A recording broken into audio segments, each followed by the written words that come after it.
I, in my head, envision it as the Game of Thrones intro. I don't know. And Tim's not here. And Tim's not here. But welcome everybody to another edition of Stronghold D&D, where, you know, nothing ever goes right, and that's just par for the course here. I'm not going to be your host today. Tim is en route. Oh, there he is. I don't think we're ever gonna. I don't think we're ever gonna have an intro that's like normal, ever. Yeah, that's kids, par for the course. Dogs and kids, Jersey Mikes. Yeah. It's great. It's great. So yeah, welcome, Tim. There you go. All right.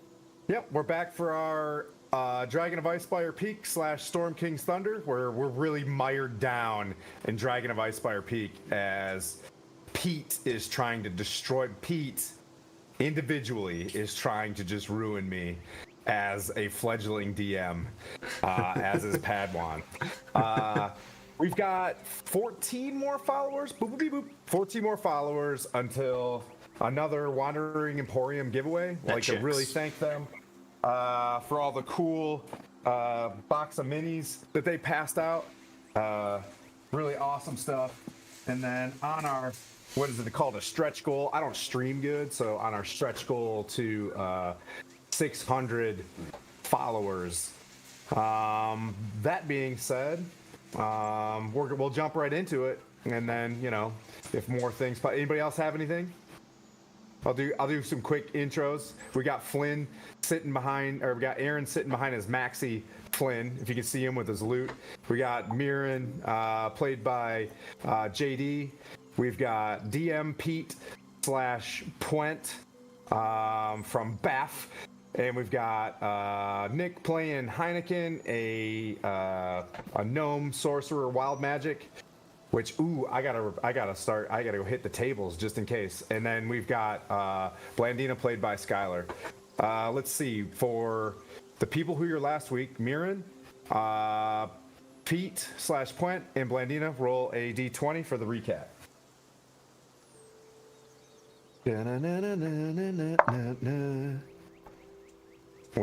What'd you get?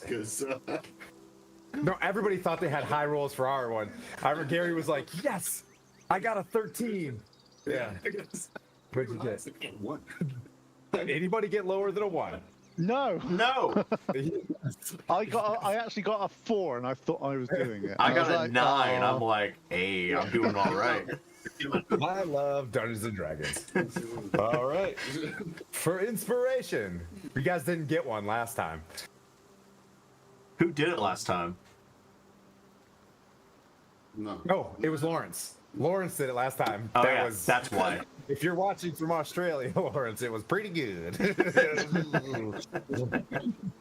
No.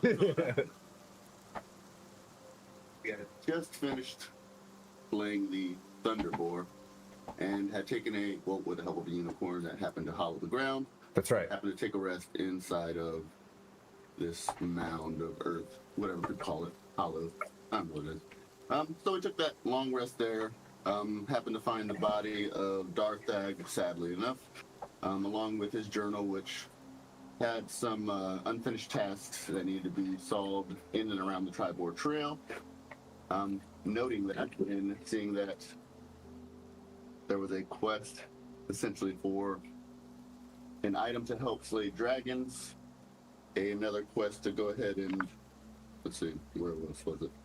To go to Spellbar to get medals. We essentially, there's a dwarven ruins we need to find for essentially the crafting of what we thought was like a divining rod. But anyway, we went to go to the dragon barrels to find items to slay a dragon, because that's pretty much what we're going to try and do to help save Phandalin and the rest of the surrounding area, since they have a dragon that's meddling them. We made our trek that way under the guidance of Hodel, leading us through the forest. I'd say quite effortlessly, it seemed. Took a rest, heard some sounds, and then eventually ran into a centaur by the name of Xanth.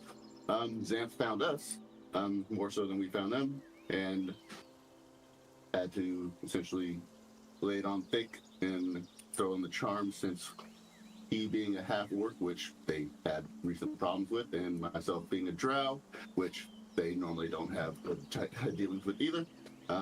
We settled that. It was nice. They showed us the way to the barrow, told us a little bit about the ghost issues they seem to be having there. Not quite sure we solved that yet, but anyway, that's what we did. We went to the Dragon Barrow. We had Blandina nicely enough open it, since I was trying to push it. It was a little unbeknownst to me. You opened it. You opened it. Unbeknownst to me. See, this is me, but not unbeknownst to me. In the third person me. The fourth wall. Yeah. I didn't know that I didn't open it, but I didn't. My head is now trying to conceptualize it. So boom, door blasted open under Mirren's own perceived strength, thinking he's greatest. We began to explore, hit tons of traps. That's right. To both my armor and life's demise. And then we went ahead, bought a couple, what do you call those things? Blue glowy things. I think that's what they're called. Ghosts? No, I don't know. Balls of light. Big balls of light. That's what we Balls do. of light that hurt. Oh, yeah, those things. Just glowy things. Yes, the will-o-wisp one with That's our Herman. What is Nick doing? and then slayed what we probably figured like the final boss in the area, some great wraith-looking thing that was invisible and yet was killing people and slamming landing on a wall. I'm going to homebrew the Great Wraith, though. That sounds miserable. So we took that out. But at this point, we had found a sword, which was like, that's probably one of the dragon slaying weapons. For like it's an entire crew of dragon slayers to take down this great green dragon. And we're like, okay, so maybe there's more dragon slaying weapons. So myself and Kodal decided to continue to peruse while everyone else went upstairs. And why did everybody else go upstairs again? Because they were bored. No. Why did everybody else go upstairs again? Yep, just straight boredom. No. For the I guess for the greater good of Faerun and our party, to continue to look, we found Looters. a necklace of dragon slaying. We The found, necklace of dragon slaying. I love it. I love it. and then there was but there was another thing of dragon slaying. It's in there somewhere. And we named because it's fire and we're fighting ice dragons. So yeah, boom, next is dragon slaying. We found that, exited. Oh, we did find some weird bones. We decided bones are weird, so we just left. These bones are weird. Yeah, exactly. Let's go. They were magically glowing purple with my fine magic, and I'm like, no, thank you. And then we went upstairs, where we now found the party on the decision point of where are we going next. You forgot to mention the loot of dragon slaying. Fantastic. Don't forget to use your inspiration in this as well. He owns the inspiration. He can pass off the inspiration, or he can bogart it. He forgot to mention the loot of dragon slaying. The loot, yes. Ah, I didn't think I forgot to mention that. interesting. There was a loot involved. There was lots of loot in there.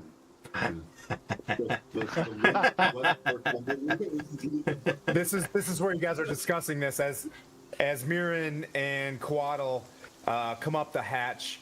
Quaddle and the Centaur decided to do some quick training to join the Emerald Enclave. Right? Remember, if you guys remember that, Quaddle accepted the initial internship membership of the Emerald Enclave. So they, Membership to the Jelly they centaur off. Yeah, the Centaur of Distraction departs with Quaddle into the tall grass, heading towards the Neverwinter Woods. Basically, just to pull something out of my butt, they're gonna go check on the loggers camp. You know what I mean? Like, things went down, so they went that way. And then you guys notice that Heineken and Flynn have caught back up with the party. They're sitting up there strumming something about a loot. And away you guys go at the top of the mound. Think of a nice grassy mound that is the Dragon Barrow, which is clearly, the skeletal remains of a dragon that's that's overgrown. Maybe druids did something cool. And then there's the 13 large white spines that come out of the back of it that look like an elongated, it's not a druid circle, but it looks kind of, from a distance, looks super magical and ancient. You guys are up at the top of the mound. You come out of where you guys, I think you muscled one of the spikes off to the side. Yeah, and then you guys climb out. You're discussing loots and bones, and point as you look out to the west, near where the Sword Coast is. It's a bright morning of the 20th day of this campaign. 20. You guys look over and you see a bright red sky in the distance, kind of giving there's might be a front coming in over the next couple days. Something out over, as you look out over the ocean, you see quite a maelstrom out there in the distance. With the bright red sky, you do see a little bit of lightning, but it's the morning. And you guys are off. A little bit of a chill in the air, as it's always relative to if it's winter here, if it's fall here, it's fall there. Even if we stop for 9 months and pick up in summer tomorrow. But there you guys go. Let's see, Flynn. Yeah, you see them climbing up out of the tunnel like little tunnel rats. They're a little bit scarred and dirty. I don't think you guys have completed a long rest or anything like that yet. No, I've been bashed up against a wall multiple times. That's right. Flynn, you kind of see this. What's up? I said we should have had a short rest whilst they were down there, Blandina. Yeah, right. We were there about 17 minutes total. After all the rolls of reload. Twaddle and the centaur Xanth are off talking. You're there. You do see as Mirren climbs up, he's got a loot. And he stuffs it in his own bag. You know what I mean? Like, yeah. Any initial things you want to pick up? You're in the same predicament of probably not fully rested as well. Yeah. I'm not sure. Okay. I'll look in the mirror. Do you play? Oh, Did I pass you the card to that? Is it in the stack? probably. Oh, okay. It was is it underneath it? It's called the loot of bad bardship. Illusion. I thought it was called the loot of stealing loot off dead people without actually Loot of Blessing of Hyronius. ransacking corpses as told not to. I think that's what it was. It's nice, shiny, wooden embossed. It's got, a dark mahogany to the back of it. It says Fender on the bottom. It's. I was like, hey, friends, Hyronius has blessed us, and we found loot upon loot. Wait, I'm a little confused. You said loot upon loot or loot upon loot? There was loot upon this loot that I have. Hyronius has blessed you all. So, I gingerly get out of the hole and I pass. This loot's like, well, I actually do not play. I have not strummed a string in my entire life, and I pass the loot to the one that I know who does. For his, I guess, betterment, rather. If it helps him out. He could do something with that. Maybe. Look, it was glowy magic-y when we were in there, so I picked it up. Might slay dragons. Congratulations. It's the loot of dragon slaying. This is magical. It's for slaying dragons. Yeah. It was in the where the dragon was slain. It is obvious. As Mirren's getting out, I sort of say, I thought we agreed to only take the weapon that we are here for and leave the rest to their... A proper description of the weapon that we were here for. I think the answer is no. Does that look like a weapon? The weapon you picked up, which is the sword, is the weapon. So you've just desecrated more tombs that you didn't need to do so. Alright, so let's say this entire party has slayed the dragon, and the items that they used to slay said dragon, are they not items of dragon slaying now? I would argue yes. I thought a paladin was a man of their word. Obviously, I am mistaken, and I just turn around. Your glory seeks to be different than mine. Somebody's word and somebody's honor doesn't matter what god they've... The shade begins 17 minutes in. I remember Mirren, pass stories that of off the on- Paladin Huma, and you don't live up to that, my friend. I hear the sound of an oath breaking. Yeah. Have to speak to the vengeance. All of a sudden, this guy's just here. Like, hey, who's that guy? Point. What are you on about? I've walked off. I've just got basically. I don't want to be in his vicinity at the moment of someone that won't actually listen. So you guys are okay.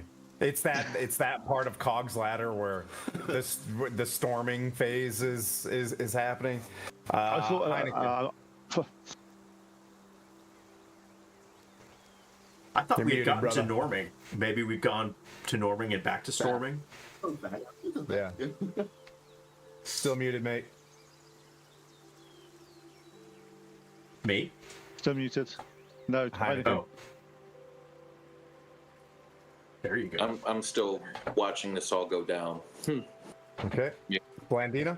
I sense the tension. I'm just kind of looking around going, well, I'm kind of with Quint, so bye guys, and I walk off. Hey, wait up! You'll see this when we need to slay dragons at this actually slay dragons. I'll slay back. I can't even trust you to say that you're going to slay a dragon at this point. And just walk off. Brutality. Yeah. I look in here and say, why is everybody so sensitive? Okay. Yep. Back to Flynn. Going through. You messing with your loot. You guys want to take a long rest? I'll just probably start strumming it and trying to see. Doesn't seem to. I don't think that one's a tunable. I think it's just it's good to go. It's already I'll just tuned. start- yeah. Yeah. It's already tuned. The books. Yeah, That and joke's as my 101. sparks and stuff and lightning bolts start appearing just in the sky, but no sound is made outside of that of the loot. Okay. And then it's like, Pretty sweet. you sure you don't want this? I can teach you. I definitely would rather not use my sword. You're stabby, pokey. Yes. Okay. Yeah. Okay. What do you guys plan on doing? Looks like you guys are pretty banged up. I think the last you guys said you guys were. I don't know what your plan was. Point. What's your plan? You guys remember what you guys said that you wanted to do? Yeah, I know what the same do. My Other than plan is being 20 miles south of Neverwinter, surprisingly, right now. my plan is to only heal people that can keep their word. And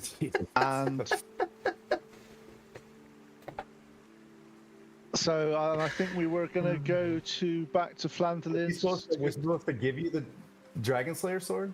What did I miss? Blandina started with the dragon slaying sword. It was handed to me. There was no word that I gave him that was broken because I didn't promise you anything.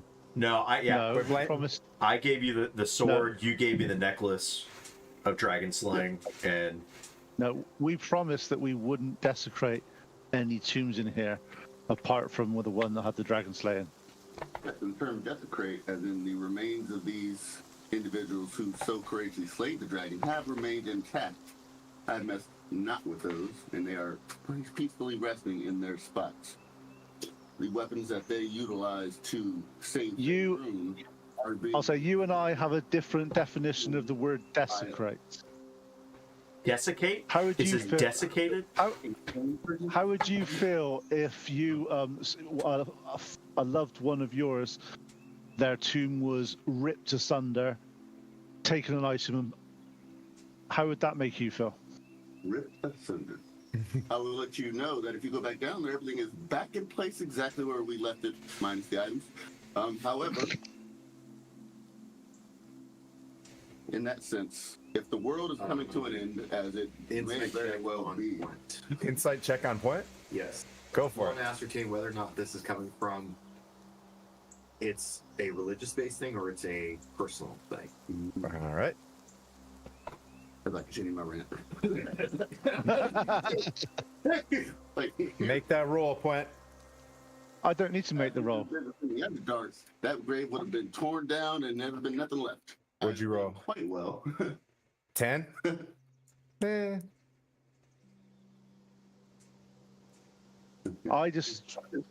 It's the dead are dead. We should respect them. We should make sure that they're entombed in a way, this manner of their seeing. And we said when we'd go down here that we were after the dragon slaying weapon. We identified, we found the sword, and we left. You decided to go and loot other, for selfless, for ideas to find more loot for yourself. Since when does a paladin not keep their word? I thought you were all about the oath and keeping things yourself and being true to your word. According to all the previous interactions we've had with all the enemies that we've fought, we are severely underpowered, undermanned, unable to save Faerun. Items I think were necessary for us to be able to actually make a difference. So the do not need their items. The dead are resting. They have stayed in their resting place, and they were untouched. They are. So are you saying that the means outweigh the methods then in your world, rather than all the allies and other stuff that you take from the dead enemies that we've fought are any less different than these dead that are laying down here? All I'm saying is, if that's the type of person you are, how can we trust you to do anything that is if you want to do things that right here, splitting hairs, rather than just saying that these dead are worth more than these dead, where they're all the same. These may be laying in a spot that has been built up and put over, but these dead that we slay are no less different. Are you sure yours is not the oath of the lawyer? I think you just want to be real clericy about it and want to pick a bone, but it's all the same. Well, we'll have to. Why don't you go ahead and talk about your dwarven god with all the battle axes and stuff that you're turning into metal before you come talk to me about these? That's fair. Those weapons, though, have not been entombed and Entombed. So what? I'll throw some dirt on them next time, see if you pick them up. Mirren's oath feels intact. Guys, how can we falsitate this? I can speak English. Well, Mirren, this necklace looks amazing, and it totally fits with my current outfit, so thank you. And it will play dragons as we have found out. Point, because you feel the place has been desecrated, can we do some rites in which we can try to ease the spirits and let them know that we're here to fight something that they have fought and that they valiantly gave their lives for, and that something is in turn trying to do the same thing now? Do you think we can do that with your help? I'm more than capable, happy of doing that. It's just that it's the pretext of this just means we'll do what we want and then say sorry afterwards and make sure it's all gone away. That's my concern with this, that we shouldn't be. These were creatures and they were people that were at rest in this sacred land, in this sacred mound, and we violated them. I would say there's nothing sacred about this mound. It is a place that is built up, and they are housed here with the dragons they slew. But other than that, I see no sacredness about it. Right? This is definitely a burial ground of, and I'm concerned that this is not a sacred place for you. Well, let's look at it this way. Mirren doesn't feel that it feels that it's okay, probably because he grew up in, I assume, the Underdark. You're correct. I've read some books. I've read some books. I don't want to stereotype the drop. But I know that you guys have quite a hard upbringing based off of some personal connections there's some famous hero, Drizzt, I think his name is. Anyways, he's kind of a big deal. But I know I've come across people that said that he's written about some stuff and how hard it is. So I would understand where Mirren's coming from, and I do understand where you're coming from. But in order for us to be successful, and if you look at things, like I do understand how it's sanctified and everything else like that, but we have to look at things holistically. If we do not have these objects or anything like that, like I can easily, this thing that he gave me, I can put it back. I'm fine. I don't necessarily need this, but if you look at things from a different standpoint, I just think we just need to clarify more. When I thought we were coming here, and we were quite clear on the way in that we weren't going to, we were only going to take the item for the dragon slaying. That's what I'm more annoyed with. It's more the fact is that when we made a joint decision amongst us and said this is what we would do, I believed we were all on the same page. That obviously wasn't the case. Maybe we need to clarify things a little bit more next time, because I just feel that it wasn't done in the manner that I thought we were going down there to do. That's my concern. It wasn't, and if that is the incorrect, we obviously need to be more. We need to explain these things before we do them in the future. Is all I'm saying. It just feels that we agreed to do something, and then I'll paraphrase here. We found the item we were after. We were leaving, and then it was, "Ooh, there could be more. Let's carry on." And that, to me, felt wrong. Okay, let's say we made a right instead of a left, and we happened upon the next dragon slaying first. Would we have stopped there? Would we have deemed that one item the item? But that's not what happened. So, Exactly. but you've got to base on what actually happened, not on one item. If I found a rock of dragon slaying, you were like, "Oh, well, that's the one item we came here for." We had no idea what it was we were here for, rather than it was used to slay dragons. That's fair. However, we did find we the just one deemed it first on of the all. first item said, "This is the one item that will help us slay this one dragon." Yes, for one thing. You definitely are an oath of the lawyer. So let's just say we'll differ in our views and keep. Let's just say we will make sure that we'll keep an eye on this type of character. I think I'll be more right than you. And I'll just if well, we'll see what happens. Your character will come through in the end, and if this is what more of it is like, there may be consequences. I'm gonna cast frost fingers up into the air and just let the snow fall on everybody and go, "Ooh, this is frosty." You hear in the distance Xanth and Quaddle like giggle, and then they're like, "Oh!" And then you guys like see them over there. They're like, "Oh, we were just leaving." And then just kind of like, oh, God. They're like, "Ooh." All right, this was a fantastic start. let's just let it go. That took and, you know, Her name's not Elsa. go and hold us down anymore. So let's just go. Who's Elsa? Where you guys headed? He said let it go. So Oh, let it go. I get you, Elsa. Yeah. It's a children's book from Neverwinter. Okay, so you guys gonna bed down here? You guys gonna keep moving? You feel like if you were to start walking, you know what I mean, south, you probably get pretty tired soon. You guys were working pretty hard in the caves. What do you guys wish? The paladin sitting there with his fists on his hip, you know, really dug down, and the cleric's huffing and puffing, walking, just, you know, like doing the dishes really loud downstairs, like ouch, ting ting, just taking his armor off just as loud as he can and huffing and puffing.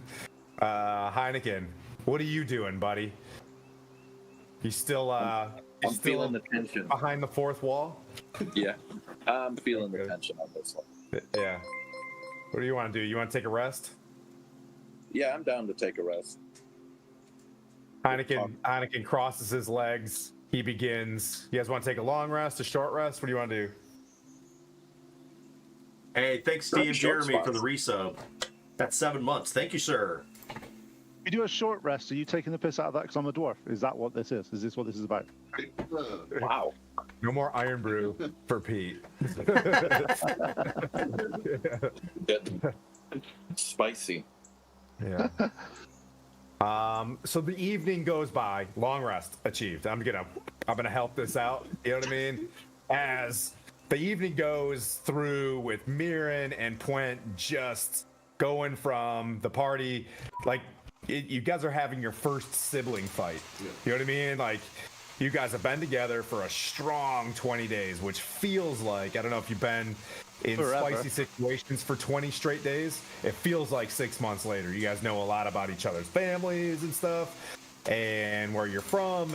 And one of the first heated debates kind of happens, but you can feel the party still together. You know what I mean? But it's in one of those, it's a family ruckus occurs. Blandina, what do you do? Anything you want to prep or change for your long rest? Yeah, so I need to reevaluate. I just need to channel my inner. I just need to rethink what I'm doing because I just got smashed up against the wall. I don't know how many times. So I'm trying to get rid of those bruises, and I'm going to go back through my spell book and reevaluate some of the spells that I have. Definitely preparing mage armor this time, and Okay.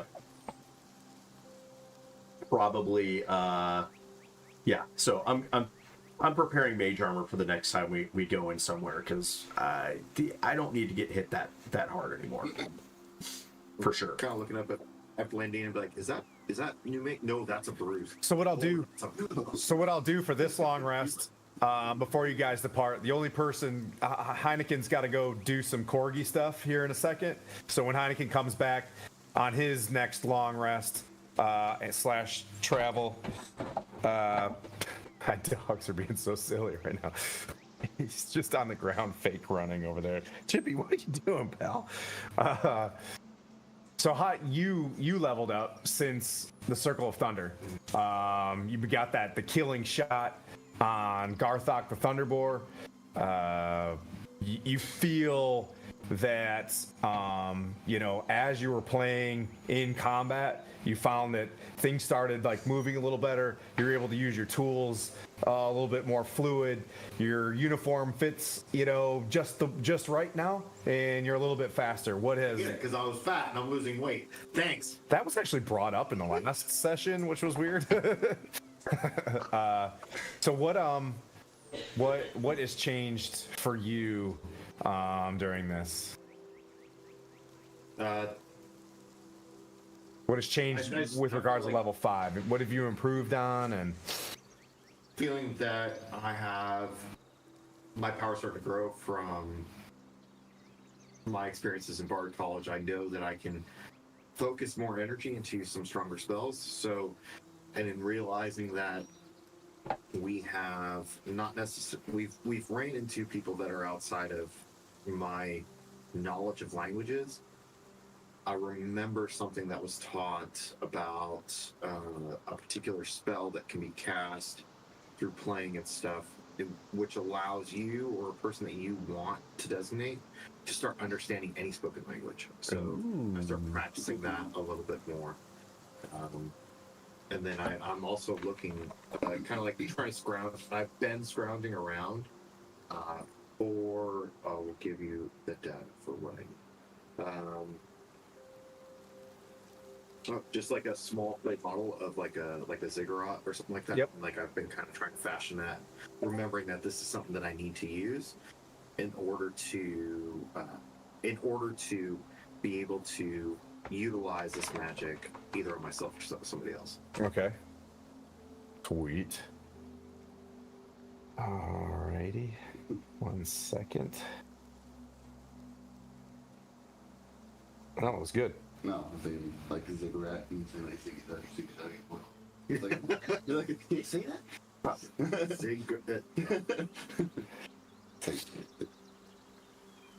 Alrighty. Okay.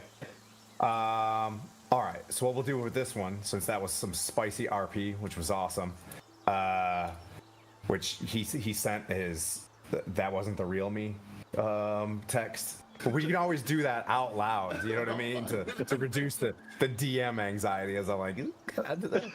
I remember the last campaign. I think it was Brent and who was fighting over the oath bow? Was it Brent and Blandina? It was Manu and Foz. I think we're about to we're like they were in a swamp and like one dude punched a horse or something like that and I was like, oh, this is fun. You guys wanted the armor. No. Foz started chasing after the golden elk. That's right. And I started chasing after Foz and tackled him. Yeah. You guys remember this tale of, because they're in the same, you're like, oh, okay, maybe this is going to help our party in the long run. But you guys have a quiet night. You get the feeling that this place, because of the will-o-wisps and other creatures, none of the other animals really mess with this mound. You wake up the next morning, 8 hours. You guys all crash. It is about sunset right now. It's like midday. If that was morning, boop, boop, beep, boop. It's, we'll say, a little past. It's around supper time.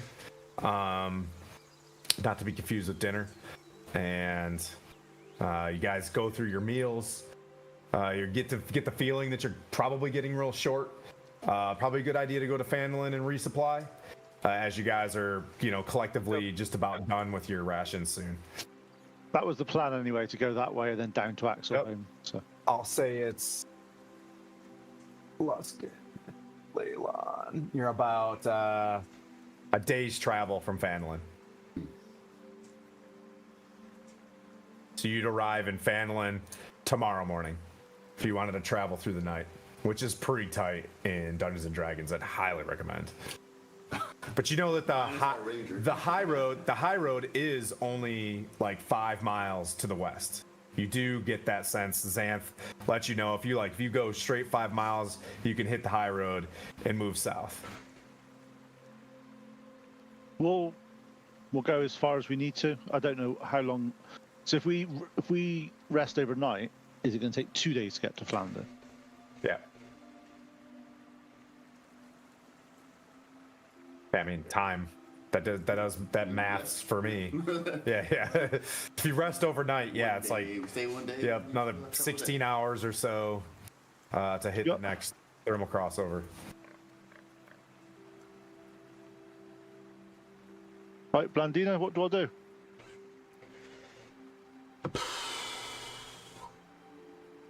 I mean, I take it you don't want to travel by night. You might sort of chip a nail or something. Yeah, I prefer to. Yeah. Well, no. Lunatari speaks to me, so is the moon out tonight? Oh, that you call the moon Lunatarni? Lunatari, yeah. It isn't. Like So where you're from? Why do you call it Lunatarni? You can keep saying. I'm from the land of Kryn. Okay. So how do you know that this moon is Lunatarni? This is our moon. We have 2 moons. We have Solinari and Lunatari. We've got one, and it's called the moon. Yeah. Well, I'll call it Lunatari. A moon is a moon. But why is it not? But why is it not the other one then?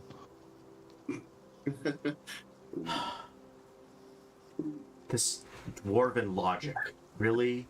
Oh no. But why? Why is it not the other one? What makes this one? What's the name? Lunatari? No. Lunatari. And the other one's called what? Sorry, I'm sorry. It's a strange name. Solinari.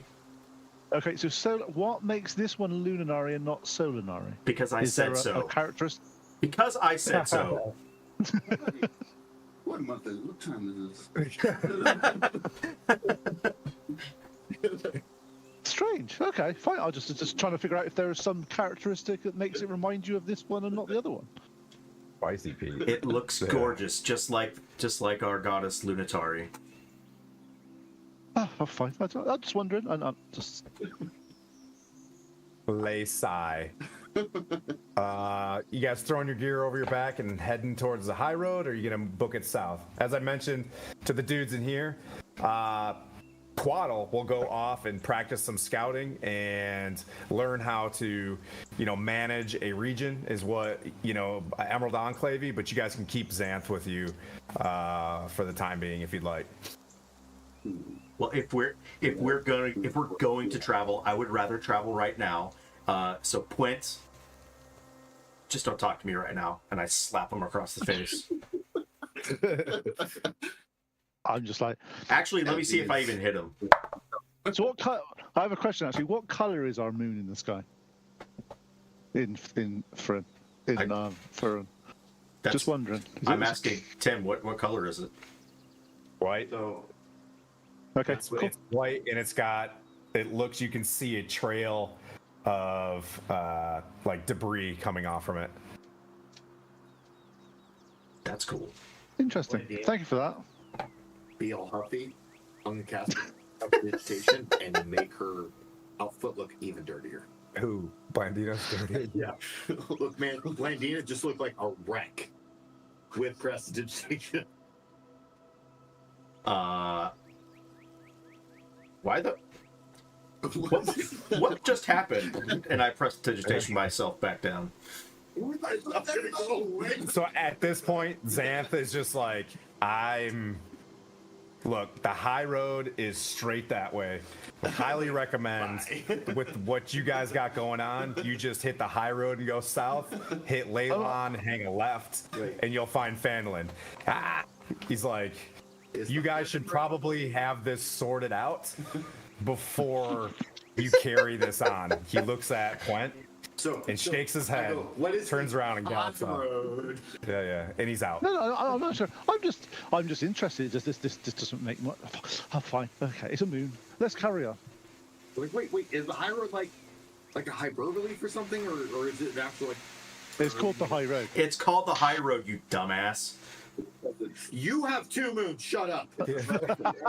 Actually, you should really have 3, but don't go there.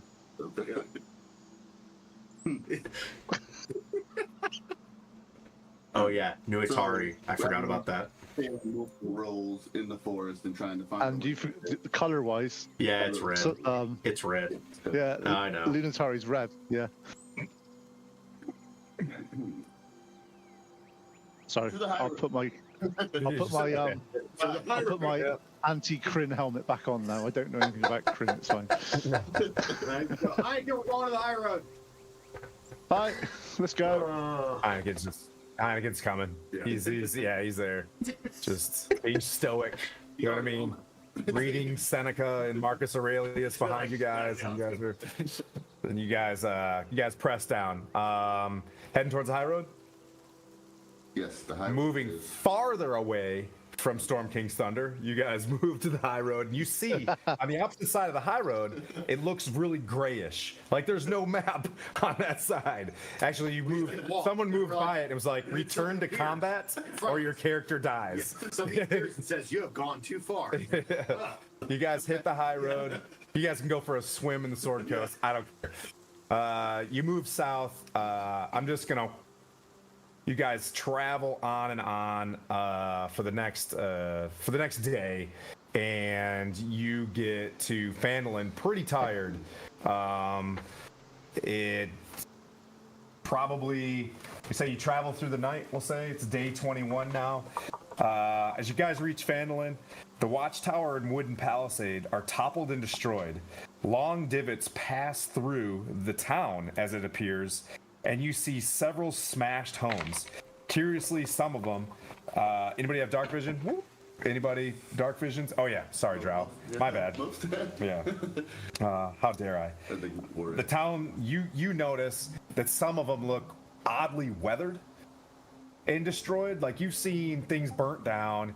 You've seen other stuff. Like one of them looks like a row of them are crushed. One of them being like one of the provision shops that you've been to before. The White Wheel seems to be intact. The town hall itself looks like it's dripping with water. There's frost on one side, and as you're looking at the graveyard, you can see fresh graves. But the town looks even more bleak. There are dogs and cats running in the streets in chaos. There are a few folks in the center of town. Dog and cats living together, mass hysteria. Yes. What the hell happened here? Actually, as you walk up, Toblin's Inn looks to be in pretty rough shape as well. Of course, I don't have mending, so the party is like I don't too hip on the weather and the seasons here quite yet. I presume this is not a cold front that's here. Don't we have to take an ox and a cart somewhere? yeah, don't worry about that ox cart. Roll a perception check. I mean, I'm all down, but if Blandina can do her stuff, ooh, that's Well, get him out now. that's 22. Oh. You look straight through the town and you see what looks like the beginnings of a stone small star fort, of course, stronghold. Woo. In the distance, and you see a wagon, armored wagon with 2 oxen out front of that small little fort, and you see people going into the fort. Couple people with like bags and stuff like that moving into it, and you see someone. It's not strong vision. You just like move forward, and you see a very beautiful black straight hair woman leading people into the fort. I convey this to the park. A couple people sitting, one person laying next to her and one person sitting slumped over, as if it looks like she's been healing them. Probably a good place to start if that's where everybody's taking shelter. Yeah. To go see what Sounds like transpired. we might be able to quick some. You see Clive there next to a broken, as you guys walk past and through the town, you see Clive with like 2 upper decker Zins with his, spear. He's the last town's guard, and he's standing next to a broken town sign as well. That post just Yep. As you walk by, on your right, you see the White Wheel, where you guys have gone shopping. Barthen's Provisions that you've been for looks destroyed, as well as Minex. Being that we're passing Clive and we've made our introductions before, what happened, Clive? Dragon. What's the problem? Dragon. Yep. About time. Yeah. Dragon about 4 days ago, in some last night, the night before last, a tall, skinny, gray-looking giant and a cat came rolling through here and smashing everything. Took a cow And a Took cat. a cow. But ain't no happen. Dragon, giant, cat. Yeah. Got it. It's feel like it's time to. We're trying to. Everybody's consolidating back on what's left of the stronghold, and looks like we got to go. Looks like we're gonna be refugees ourselves. So there's only about 2 more guards left. We're trying to figure things out. Oh, Sister Gariel's back. She's back at the. At the stronghold. Maybe she's got something there. She's been tasking out Gundren and Nundro as well to see if there's any decent place to house these folks. Yeah, we'll give that a shot. See what we can assist with. We're already on our path to try and solve this dragon issue. Maybe Darthag will come back. Dear sweet Darthag, healthy, No, he's dead. very alive. Yeah. Darthag will come back. About And- No, that. he's dead. Sorry. He's dead. Sorry. Man, you are just a real. The last time I saw you, you didn't seem to be as jaded, dear sweet dwarf. And he opens up like a he is- Faerunian Zin. These make No, you feel better. he has been put to rest, and he rests with his loved ones. Ah, well, that's good. Hope nobody, disturbs where he rests or takes any items from him. I know. Wow, it is. Well, it is. Grave robbers are the worst, aren't they? Well, it depends.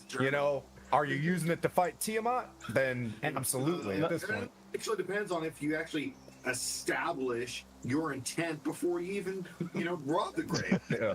Well, we could go for days on this subject, couldn't we? And he's like, "Why don't I take the guy's assistant?" The bottom line is, once you establish what you want to do for the greater good, right? So, all for God, Yes. you could justify anything with those. Yeah.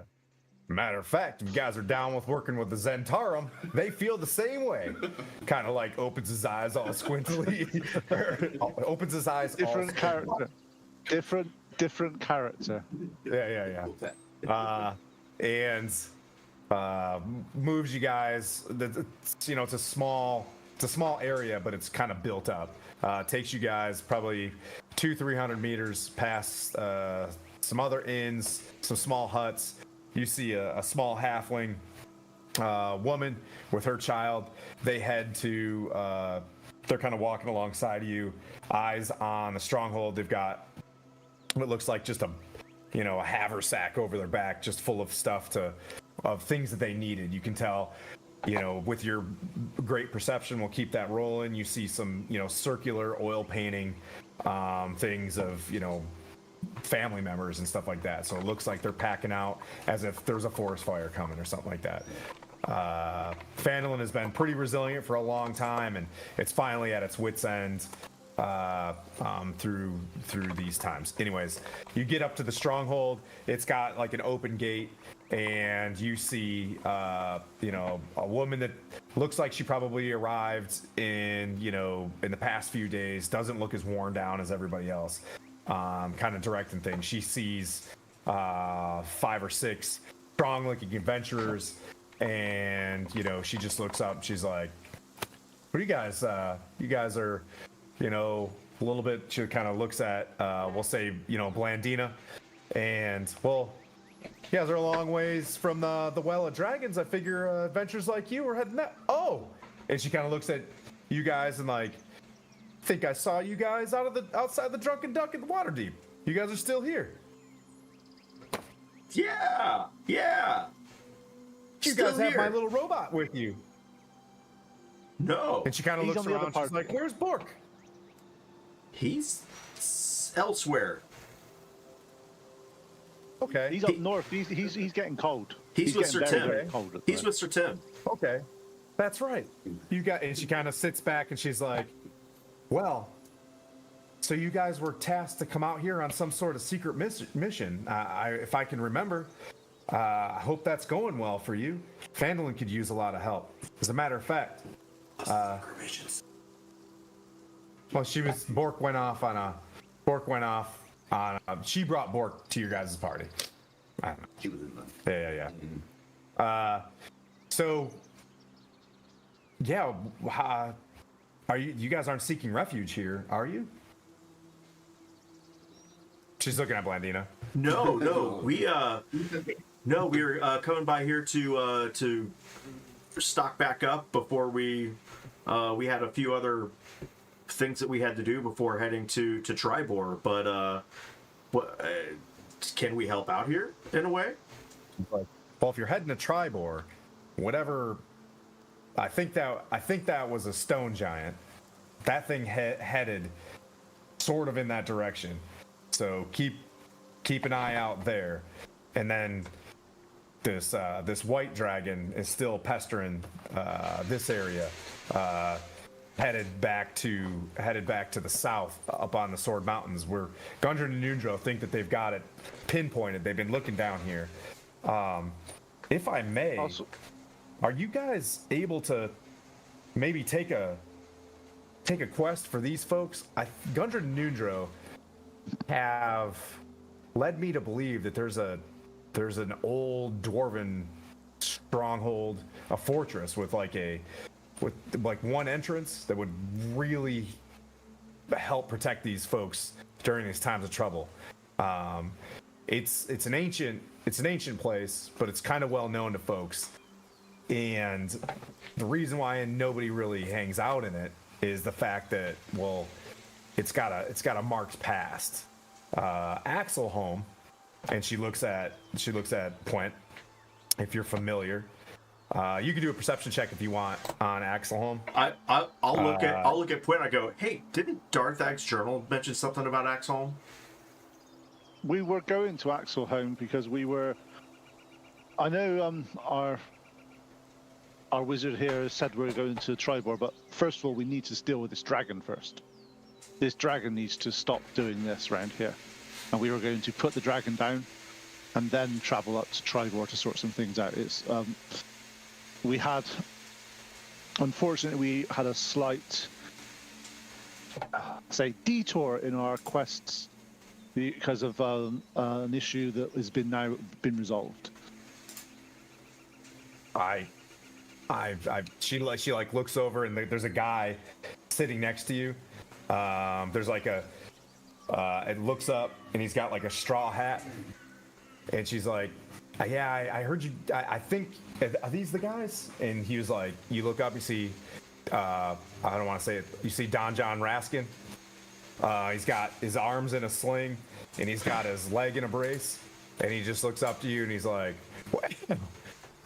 I was trying to get to that loggers camp, and well, I was hoping you guys had been there before me. I was trying to bring those goods, and looks like old Harbin Wester's brother, and he looks over the sack that's like covered, and he's like, he didn't make it, but we did hear you guys were doing amazing things, and you got rid of those anchorites. So let's just say we had. I do apologize, we couldn't do that, but a member of our party was cursed, and we needed to deal with it before it got any worse. Happens. I'll be heading back to the Mountain Toe gold mines once I'm done healing. And he looks at Sister Gariel, and he's got his arms. As you know, you knew about the were rats because we were there in the mines. That's right. As I said, I was trying to help y'all. I know, I appreciate it. Just saying, it was there was little choice. It would have degenerated into even more chaos down here if we hadn't done what we did. Well, you guys, and he tugs Sister Zariel's dress, and he's like, these are heroes right here. They can do it. If you need Axholm cleared, these are the folks that can do it. We were looking to go to Axelholm to find some rare metals for a task that we have. Might want to talk to Gundren and Nundro about rare metals. So, what happened to cause you to come down here? Because you were talking about the mine and mining, which you still owe us. But, why'd you come down here? Harbin Wester and I are in contract together. His brother. Somehow here you have your arm's injured. Everything's happened. Like, I got attacked by an Ankeg, some giant monster that was in the loggers camp. Ripped at me. Luckily, Daryl and Daisy are up armored, but I had enough time to scramble into one of these cabins next to a river, and I saw Harbin, I think his name's Tobin Wester, something like that, his brother, was able to grab him and get him out of there. Admin, DM saying the loggers camp side quest has been completed. It comes up saying failed quest. Yeah, exactly. Yeah.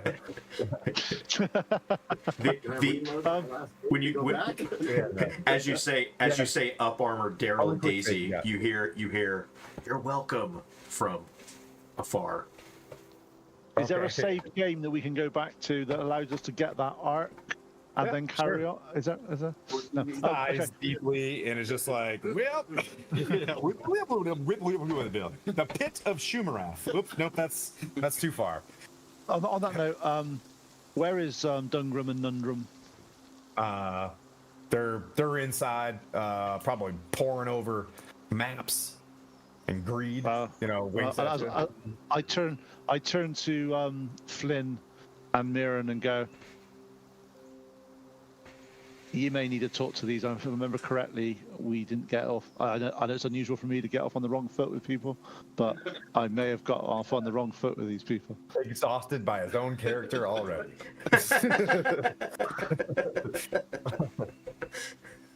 Because wasn't these the dwarfs that I called non-dwarfs because they didn't actually want to help? Yes. Yes. Yeah. Yes, Yeah. No, I think it was because it was because they were willing to go into the caverns against the god. I can't remember the name of the god though. No, Yes. Yeah, but it wasn't that. It was more the fact that they wouldn't take up arms to defend themselves. And I was like, Yeah. call yourself Yeah, a real dwarf. And they also decided to keep mining and looking into a place that you deigned as being sacrilegious in a way. That never happens. Really? Yeah, anyway, we'll go talk to him. Yeah. We're on good terms. Do you want to sort with Lady Gariel Hill here and see if there's anything you guys can help with the town? I'll go and talk to Like, you can help Lady me bury Garrett. Tybor, if you don't mind. Tybor Weston's Harbin Weston used to be the town mayor, but he got ran out of here by the Duchy of Skyreach, if I remember the famous guys, the Revengers. Adventures. Oh, that being said, Sister Gariel looks down at you, Blandina, and she pulls out a rather large sack of gold, and she's like, "This, if you guys, went off to Butterskull and handled your, your quest, this is for the help that Harbin Western had promised." Hands it to Blandina. Sweet. You fix your face, take Pete, and you can get gold. How much? Look at 200 it. gold pieces. Sweet. I'll put this Okay, in I'll add my that to the little party sack. Yeah, I'm gonna actually try to reach and grab. Yeah. It's okay. I've added it to the party. I've added it to the party. It's like the white wheel stock is the only stock that we have that's remotely full up. They seem to want to weather the storm, maybe Nice. to prove their market worth or something like that. But Gundred and Noondro are inside. You can hear them. If you could hear them, they rolled out, instead of bringing any food, they rolled the kegs out of the Stonehill Inn into there. They are dwarves. She looks down. She's like, "But you seem, Brother Pwent, like you may want to go to the shrine and speak to Mordrin before you're." I was going to offer my services to yourself and see if there's any additional healing that I can do around this area whilst my. Yeah, There's some- there's a couple people there that if you know what I mean, like, don't have to expend a spell slot because you'll get it back. You know what I mean, through the evening. Yeah, that's what I'm going to do. So I'm going to spend the evening in pious sort of prayer and service to people, just to sort of realign my chi. Okay. Yep. Let me know if you want to go. If you want to pray, we'll do that. I got something for you there. I'll do that afterwards, just before I go to bed. Okay. Do a quick. You're gonna pray. Roll a religion check. I want to see how angry you are, with disadvantage since you're a grump today. With disadvantage. That's great. Oh. I'm going With to entertain disadvantage. children. With disadvantage, 14. Nice. Very restless and frustrated as you go to sleep, and you're trying to clear your mind of what is important, right? As you fall asleep, you come to a potential realization through your faith with Mordrin that there is an objective, and there are the ways outreach the means in some cases, as you get a clarity that that your party does have the right objective. They could have cut and run. Regardless of these things, they're still together, right? They're still on the path, and some people's rights aren't exactly what yours is. But you kind of, as you feel that, you feel some clarity, and you hear the words like "foe hammer, seek foe hammer, and the metals of the first world." And then you just come out of it as you started like saying like, "Hey, the good outweighs the bad," and you know what I mean, and started clearing your mind. Words like come straight through that you weren't asking for, right? You know, you can divine something for yourself. That one just popped through in a very deep words. Yep, it's just once again, seek foe hammer. So seek the hammer and the metals of the first world. Seek foe hammer. Yep. And the metals of the first world. Do I recognize the name foe hammer from any of histories or anything like that? Yeah, go ahead and you can do a check. History check. I'm really good at them, so this is great. Oh, actually, I'm better than that. I'm at religion. No. Never heard of it in my whole entire life. I got a 5. Okay. But but you do know, I should probably pray on that later. Let's see. Blandina, what do you want to do for the rest of the evening? Is the white wheel open? Yes. There is an oil lamp still out front, running business as usual. You get the sense that like that's their design. Whoever is running behind this thing is like, we'll keep the lights on, rain or shine, and keep it going. So I'm gonna go do some shopping. Okay. All right. You're gonna pop in there. Anybody going to talk to Gundren and Nundro? That's you? Okay. All right, we'll go. You're shopping. You walk up. Ding, ding, ding. You open up and you see same woman you've been talking to, who apparently was supposed to go and deliver a message. She's back. Oh, I see you delivered our message for us. Yes, yes. The sending stones. The sending stones. Thank you. Thank you. For that one, you remembered her name is Linen. It's good to see you, Linen. How is the other group doing? I assume you saw them. I dropped it off where I was told that they would meet. They're in the far north of BrynShander, and I tell you what, it is brutal up there. Their dungeon master seems mean. Full of yetis. But yeah, they're far north of Luskin. It's very difficult to get there. That sounds horrible. Well, I was able to make it to Luskin, where Luskin, interestingly enough, doesn't seem very non-pulsed for the Well of Dragons erupting. Like the wizards aren't doing anything there, but it is what it is. Well, what can you do? Yep.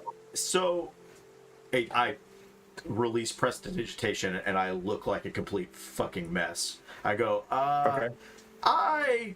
It's been a rough several weeks. Okay. I was wondering if you could help me with some new clothes and possibly some. Do you have any healing potions? I do not. Triboar is, like I said, a better, well-fit white wheel, but I'll tell you who does have some. I believe her name was. You saved her at Umbridge Hill.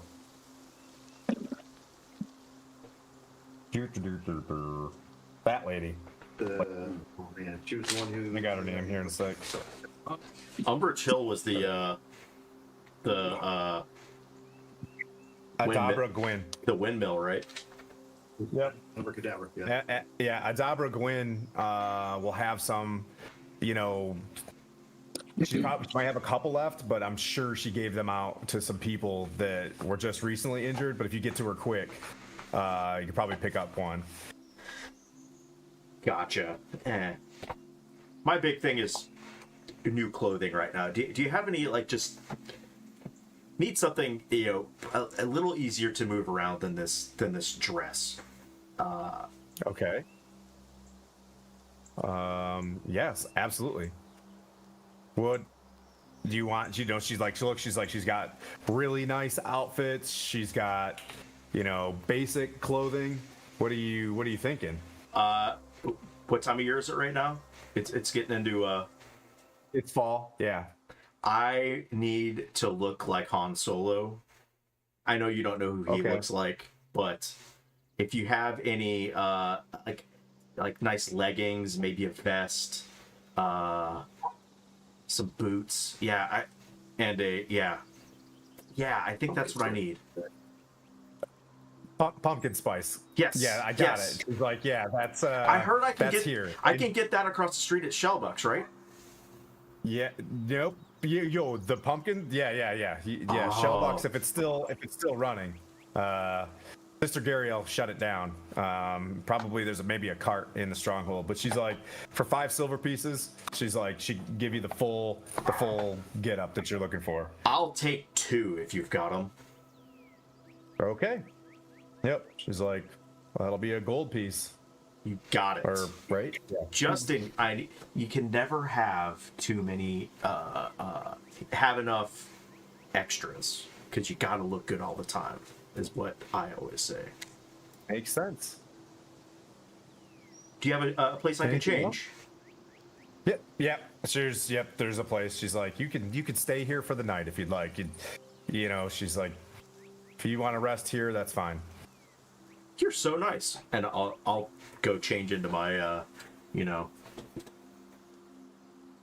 Han Solo gear. She's like, you can stay in Darthag's room, and it's right down the way. Let me go. How was he, by the way? About Darthag. He's not with us anymore. Oh, that's unfortunately. Tough. She's like, that's sad. His wife probably should find out, huh? Yeah, I mean, we just got back into town, and we let Sister Gariel know and Clive that, Darthag we just got back into town, so, Understood. If you want me to pass the word, I could do that. Falcon's taking the letter already. That would be nice. I'd appreciate that. Where is she? In Triboar. She runs in the Triboar. other white wheel. That's right. Okay. Yep. As soon as we get to Triboar, I will let her know. Falcon's probably going to beat us there. He put that letter to her already. Oh, that's right. Okay. Oh, do you guys have any bags of holding? Ooh. Let me see. 1,001 We've kind of acquired a few things, and it's not a lot of us can carry a bunch of stuff. So I've heard of this bag of holding that can carry a bunch of stuff. Uh-huh. Okay. And if you tell me I can only get this in Triboar, She's like, I do have one. it's 200 gold. Let's see. Now I need to talk to them. Yeah. No, I think the other party has one, don't they? Yes. Yes, they do. The evil DM gave them one. Remember? Passy playing on the side of the room.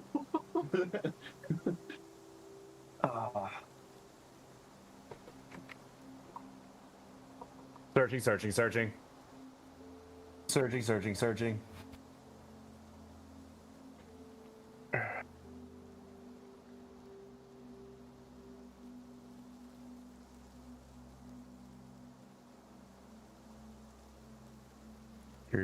Yeah.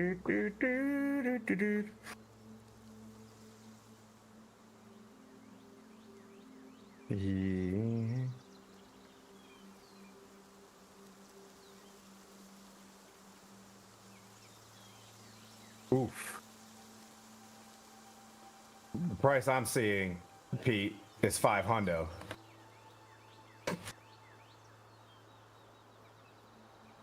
She's like, I'll tell you what.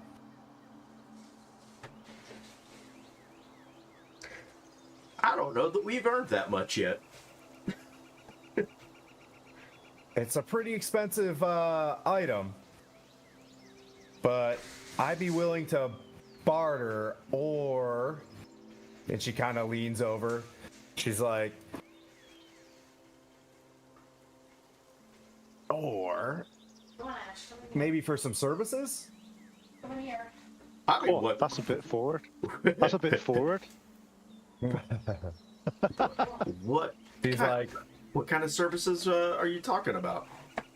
she's like, I think if you help, the White Wheel wants to really break away from our previous leadership, from our new leader now. We want to start doing some things that are good and build our alliance with the Harpers. If maybe she looks at you, she's like, are interested in potentially joining the Harpers,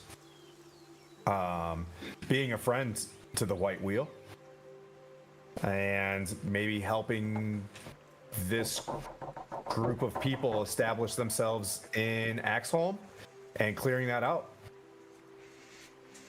And if I can trust your word, I'll have a bag of holding waiting for you. Well, lucky for you, I don't know a ton of people here, so we were going to Axholm. Yeah, absolutely. How much gold did we get from the sister? 200. 200. 200. Yeah, But that absolutely. being said, What do you need? if you want to speak with, yeah, I can put a good word in for Lady Gariel, or you can speak with her and say my name and just mention to her that you're interested in helping with the Harpers. The Harpers are collectors of information and, maintaining balance in Faerun.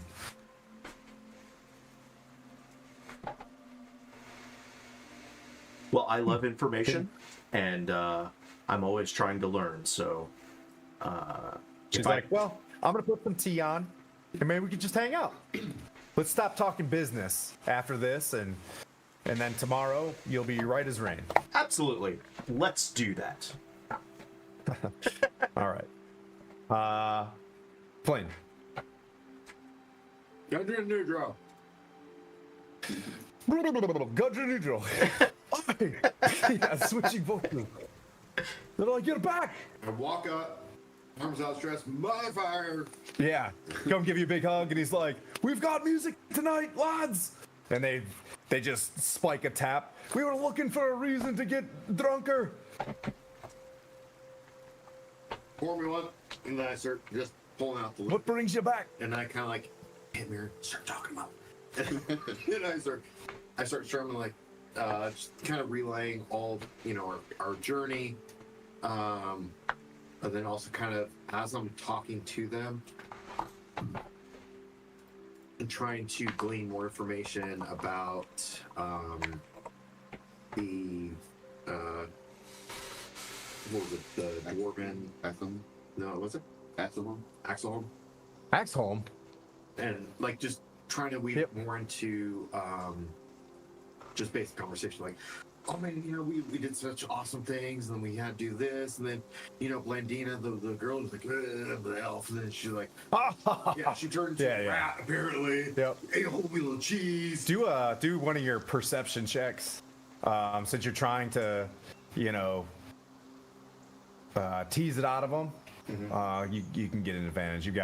You're doing well. Yep. Persuasion. Persuasion. Do the bard thing. Okay. That is a 19. Okay.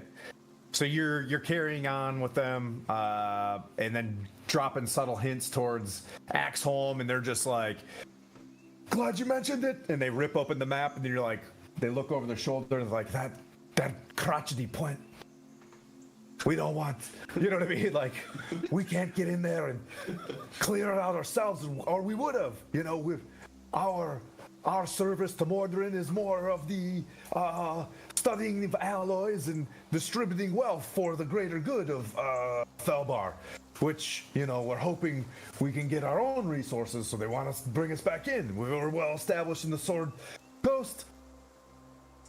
Hey, we can get back to Thelbar, but it is what it is. So, Axholm. Oh, wow. Oh, the Great Vaults. It was a stronghold. A banshee, an elf, long ago, came in to establish their own trade, but the Castellan that ran it was dismissive to her in some sort of way, and she died in her sleep.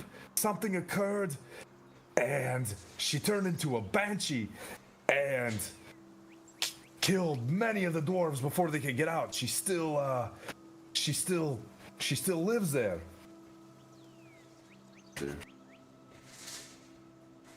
Yeah. Shion lives there. I was like, women, huh? Keep playing.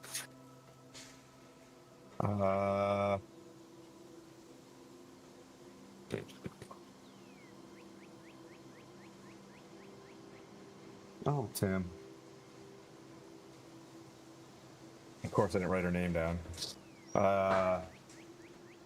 Vildara.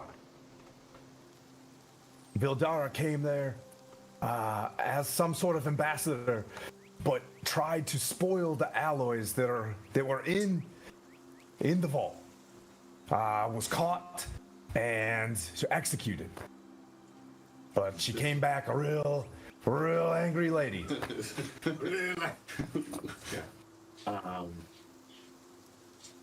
Yeah, I continue to. Great place for refuge for everybody here. Minus the banshee. Minus the bench, but adventurers, you know, you gotta drow. Use the darkness. Throw the darkness through the thing. Yeah, float. Don't you guys float? Put the magic missile. Yeah. You could float and then do the darkness and boom, dead. I don't know. We don't fight very well. Yeah. 3 special steps. Do. Like, oh, I thought all dwarves were born with the axe in their hand and a hammer in the other. A pick. Yeah. Sharp, pointy things.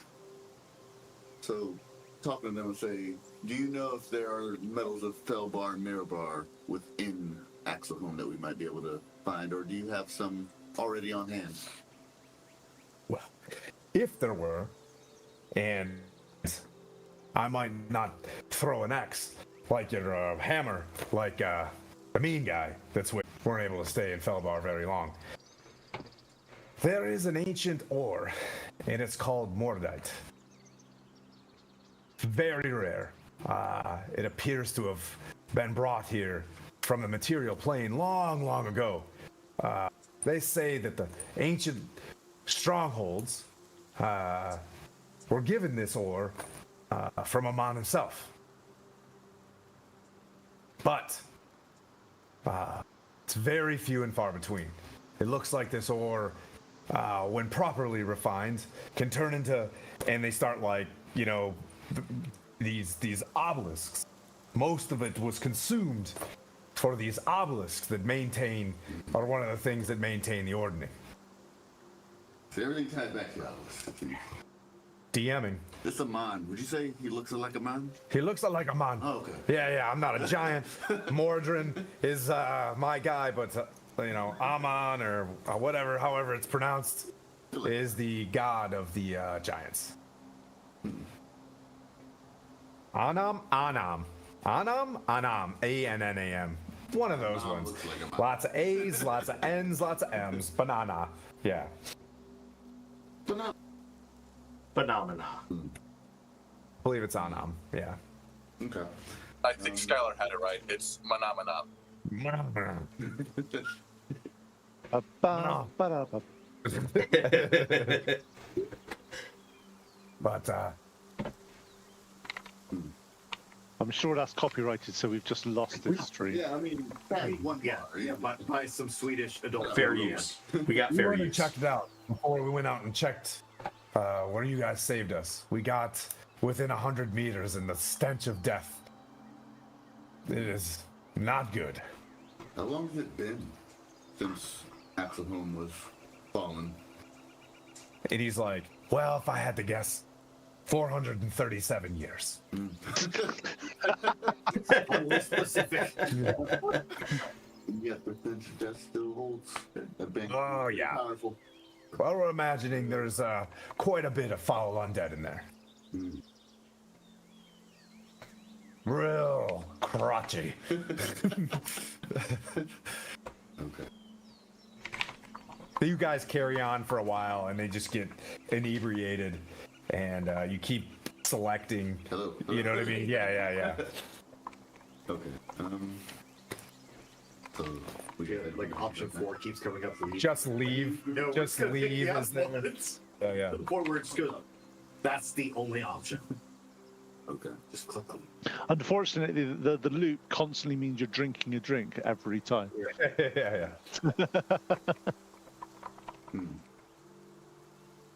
Okay. Well, that's that. Pass that information about the ores on to Quint, even though he's,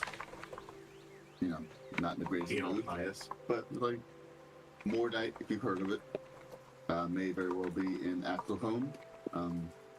Has something to do with the creation of the obelisks. I would, All that. I would caution Mirren to like, hey, let's wait for him to finish his prayers to kind of to recenter himself. Well, in the span of time, I presume this had happened before he went to bed. So this is a before he went to sleep things. So So you're gonna go talk to Quint before you go to bed? Like while he's doing Stronghold thing. Okay. So while You see him. Stepping You see him going from one place to the next, and you know what I mean. You see him walking across town, face pushing small children, and just being. Just kidding. This is Whoa. Crazy thing is he's not Okay. face pushing children. Yeah. He's literally So Point. This is they're post. walking up to him and Yeah. he's just So Point. You just had this. You're just coming out of your meditation. They're feeling a little bit. But you know what I mean. A little bit of the tightness is loose. You come across.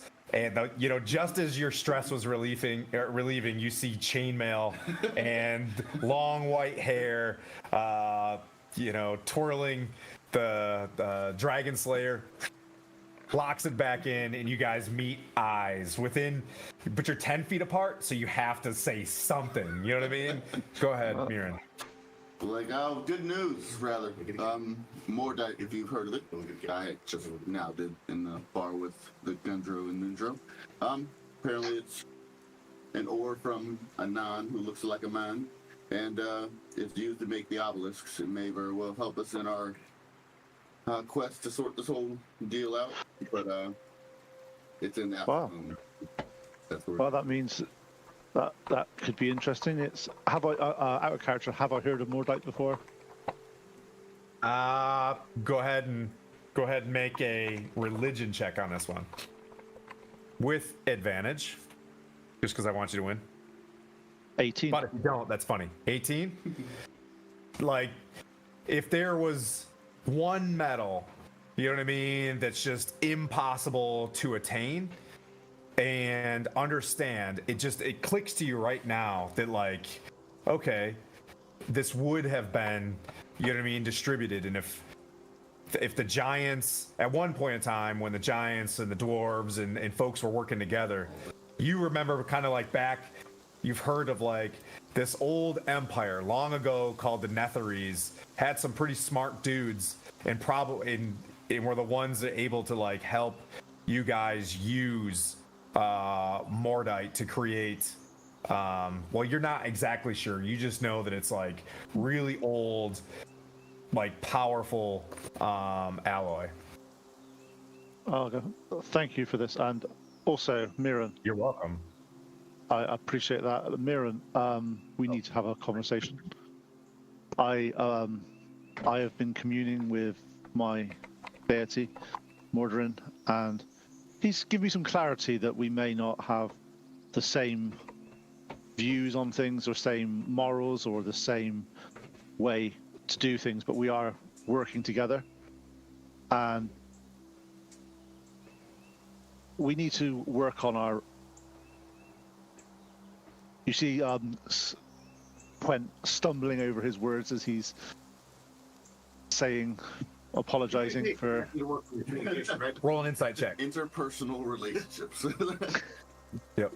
Because Flynn would have been there. It's a perception, that'll be a 14. You're getting that in the dwarven way, he's trying to apologize. If you've been married before, yeah. Not coming out as sorry, but you're hearing him, kind of go. Let's just say we need to make sure that we are not running roughshod over things where we can potentially find an alternate solution. If that means that we need to have a conversation and talk things through, that's fine. It's just that I was a little bit put out by the way that happened in the burial mounds. Because it wouldn't be the way that I would do it. Doesn't mean it's not the right way or the wrong way. It's just that I thought we had agreement before we went in. So I do apologize if we were taken the wrong way. But please, can we just be more thoughtful in the future between ourselves and see what we can do? I take that to heart and say yes, while my actions and ways may be quite different from you all above ground, I will try my best to stay true to what it is we need to do and to take your and the party's considerations into account. But that's all we can account for, is see if we can move forward and put this, let the water flow under the bridge, as they say. Let's see if we can move forward. We need to be united, especially to deal with what we need to deal with going forwards. And give them the old hell yeah, brother, with the little glove thing. The CIA's got you pushing too many pencils. All right, so after that, You son of a bitch. so now that we've made that, I will, after having that conversation with him, help bury. He was told now. Yep. Over in Weston. Yep. Triboar Weston. Any other dead that may have amassed in the area after the dragon attack. But upon completion with that, just from his discussion and us talking, I will do some internalization myself and try and, pray to Haroni's and be like, have I forsaken you and my oath? Have I not done all these things to seek Religion check with disadvantage. Because you were being poo-poo pantses too today. I following Mirren and conversation, kind of take a knee, so I'm staring eye to eye to Gwen. Just be like, what the fuck's a banshee? So would Pwent know before I decide to say this? Huh? Would Pwent know what a banshee is? Yes. Yeah. Okay. That's pretty. Yeah. As a cleric. So I'll basically describe it as an undead. Imagine an angrier version of me, but undead, and very much driven to do something and feels that it didn't happen in real life, in sort of in his or her waking life, and they basically scream and make lots of noises and get people scared. They're quite hard to deal with. Where do you know about banshees?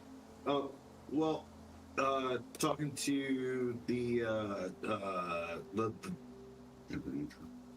Brother Supreme, your favorite people in the whole entire world. They mentioned that at Axel, or Axel, yeah, Axel, that there was a banshee there, and that's the thing that we have to contend with first. So, like, I know from my experience that most clerics, like you guys know about this stuff. So I was trying to make sure that it's not a. They can be brutal. They can very much. They have abilities that can scare people, and oh yeah. Did they say it was more than one or just one? The story that they relayed to me that it was a woman who came in. It was an elvish woman. Elves, right? And I kind of like elves always have a bit of a thing on them, but yeah, that's fine. Anyways,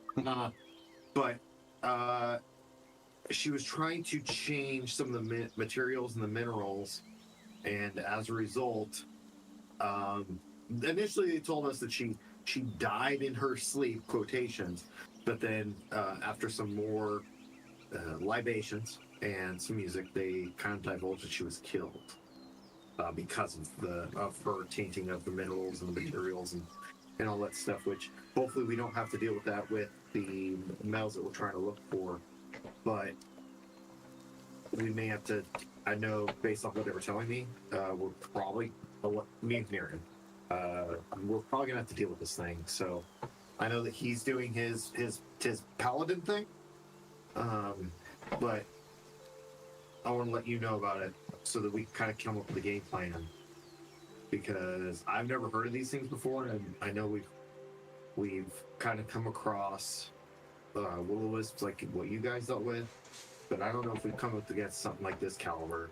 Because this is something like when they mentioned it, it seemed that they were scared about it, even at the talk of speaking of it. So I'm trying to get the gauge of what it actually is.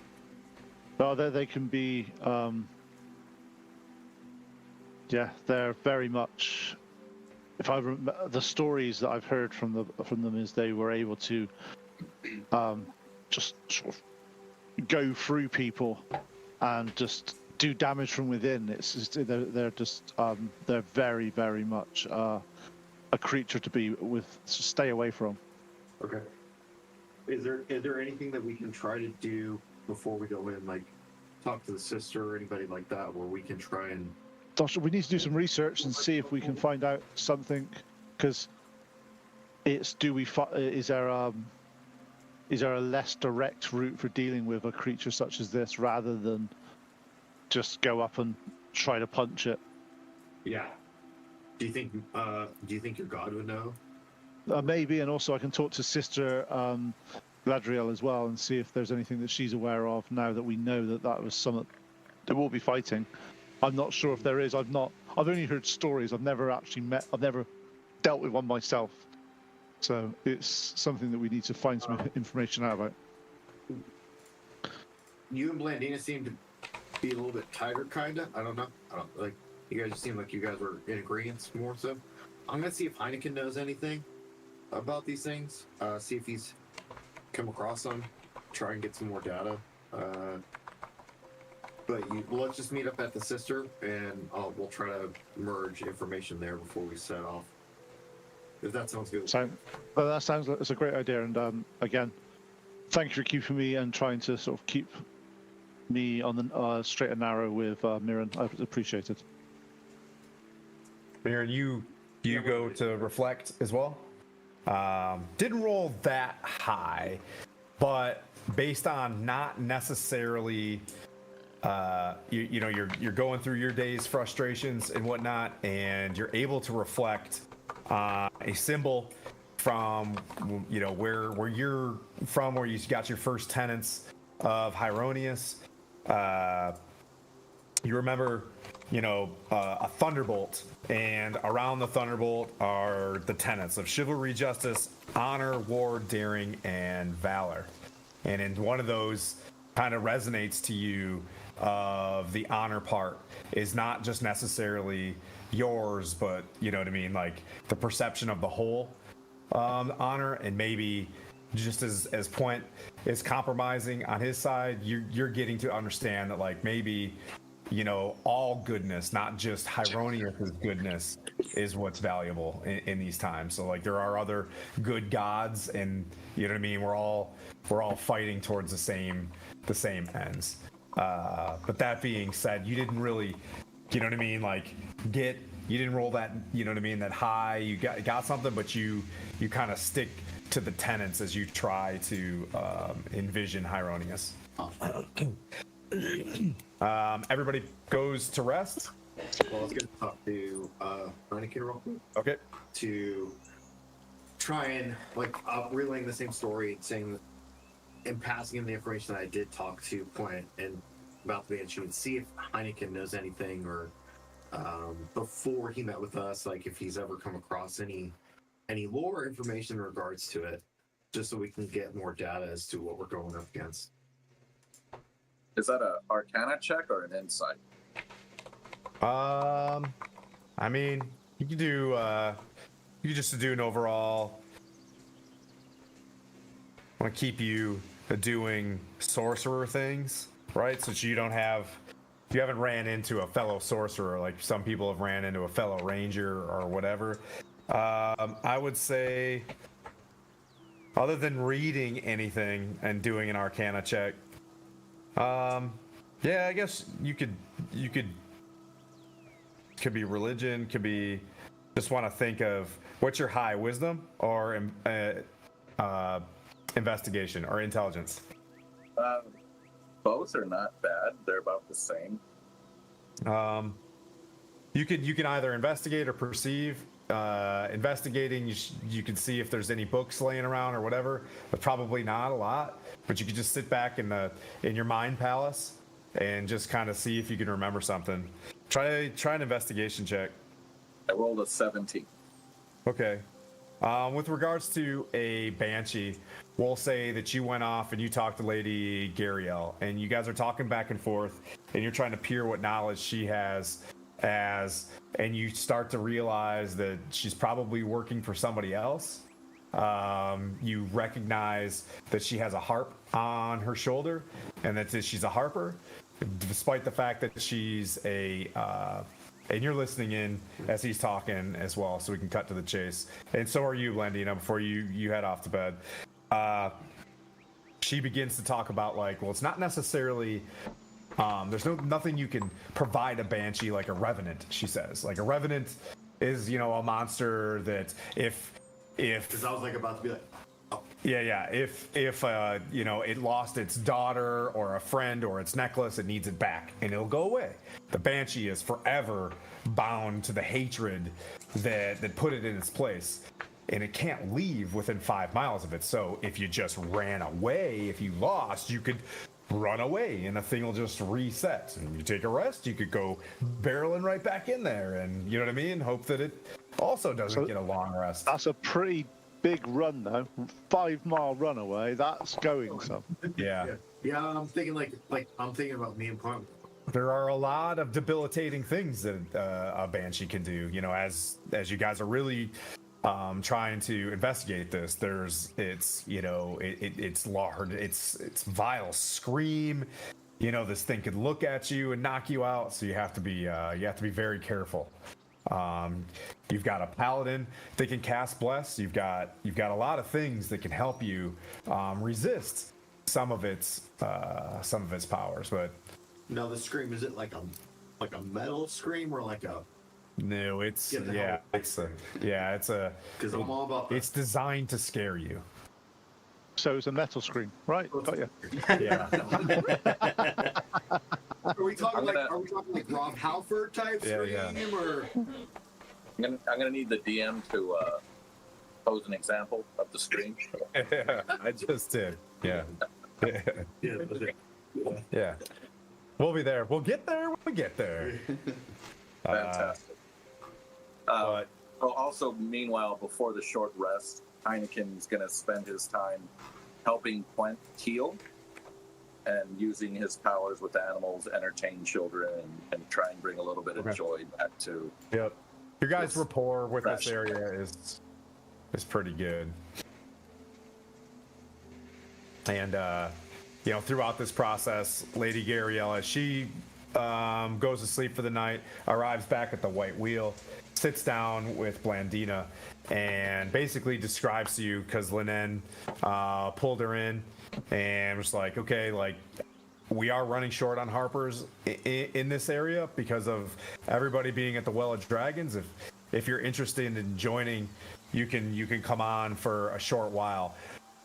Completing Axel home will definitely prove your worth. If you can tell me anything that you know what I mean, that if you can give me any glimpse into what's going on with the ordning, that'd be very useful. Absolutely, And then once you're completed with the bag of holding, you can be a member of the Harpers if you'd like. Absolutely, and I'll pull out the book about the ordning. I go, I've been reading this. Do you mind? By all means. She's like, I'll give it back to you, and she's like, she's gonna pour over it over the evening, and you can tell as she's like ripping through the pages that this is some good juice. It's super duper interesting. It's a little. I apologize. It's a little crumpled, but I only have enough room for one book right here, and I have my spell book and this book, and so I apologize. Got it. You need a bag of holding. The quicker get to Axe home, the better. And she kind of winked, and she has tea with you guys as well. Then you guys established throughout the evening very good rapport between Blandina, Linen, and Sister Lady Gariel. It's all over the place. But then cock-a-doodle-doo o'clock on day 22 of the campaign. You do, as you're sleeping through the night, you notice that you guys feel the Drakhorn ever so often, but it's not, you guys are doing your own quest, but that unsettling where the cats go feral and stuff like that, the Drakhorn makes the dust slightly raise off the ground, and everybody's like, ugh. Quicker you can get rid of Cryovane, the better. Matter of fact, it appeared Lady Gariel as she's like talking to you, Puent, as you guys are packing out in the morning, as folks do, get a quick mirror shave. Some dudes are shaving their head before they get on the big mish. But she mentions that Cryovane is strengthening without other dragons in the area, being a very selfish, dumb white dragon. It's getting close to aging, so the time is now. If you don't kill it soon, this thing will be aged to an adult dragon. I see a clock appear. I see a clock appear in the top right-hand corner of the screen. That's right. Yeah. Day 25. She asks if they can leave shortly behind you. If we leave, give you guys like maybe an 8-hour head start, do you think that if you guys left in the morning and we left in the afternoon, that's enough time for you guys to clear this cave? Because we got to get out of here. We can't. To be honest, we can try. We don't even know what's there. All we know at the moment is there's one banshee, at least one banshee, and it's been closed for several hundred years. I would also have, with the information gathering that I've had, at some point in time before you would have talked to her, I would have relayed all this information to. Okay, that's no problem. I gleaned from Heineken and everybody else, so that we know, like, hey, outside of 5 miles, we're good. Roll a wisdom check. Point. I should be good at that one. That's not too bad. 18. All right. Triangulating everything that you've heard, you are fully tracking that this Mordite has a lot to do with the obelisks, right? And this is just you piecing things together, but you're not exactly sure what's going on. Axe Home is definitely one of these ancient dwarven holds that potentially could have either crafted or built. If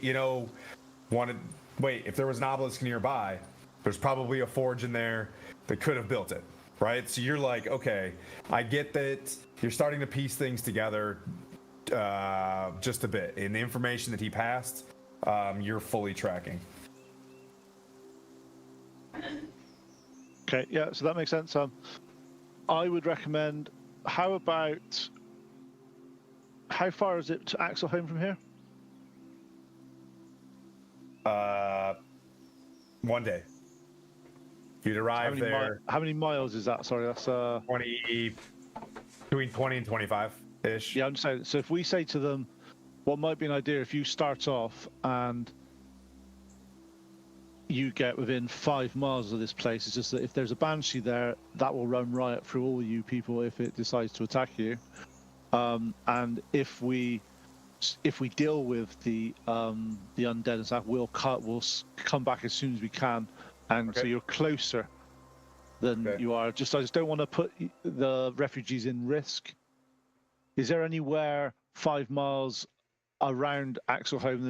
Is there any small woods, or is there any small areas that you can sort of hold up and hide away so the dragon can't see you? We can send for Xanth.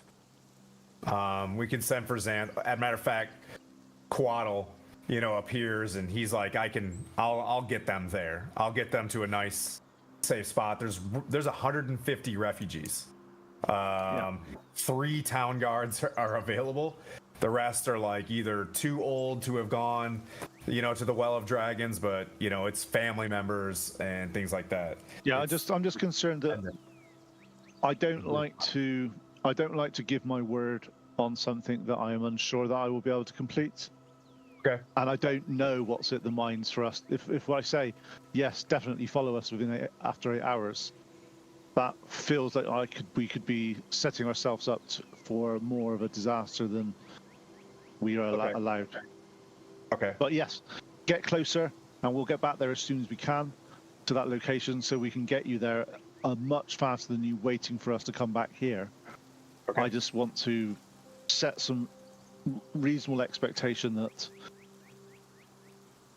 well, to be honest, this banshee may make the better of us, and we don't want you to go in and with all the refugees and just become food. That's very wise. We'll wait. We'll depart. We'll depart tomorrow morning.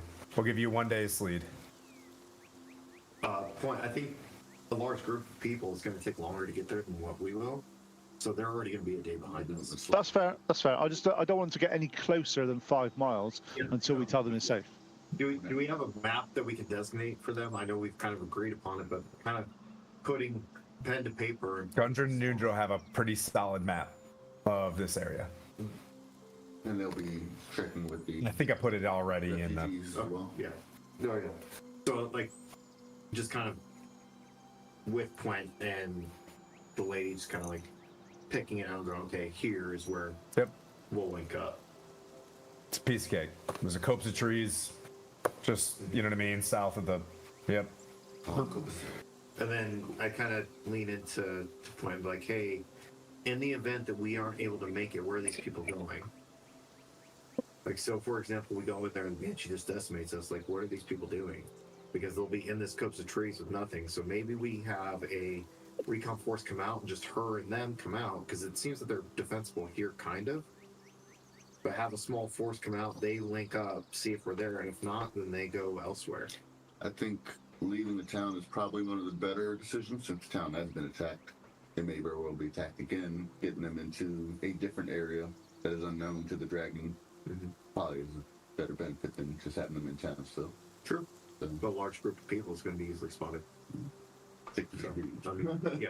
I think we're damned if we do, we damned if we don't. If we just come up with we're of course the first plan. So God's willing, we're able to get through this and get the people a new foothold. But if not, they're going to need a second option.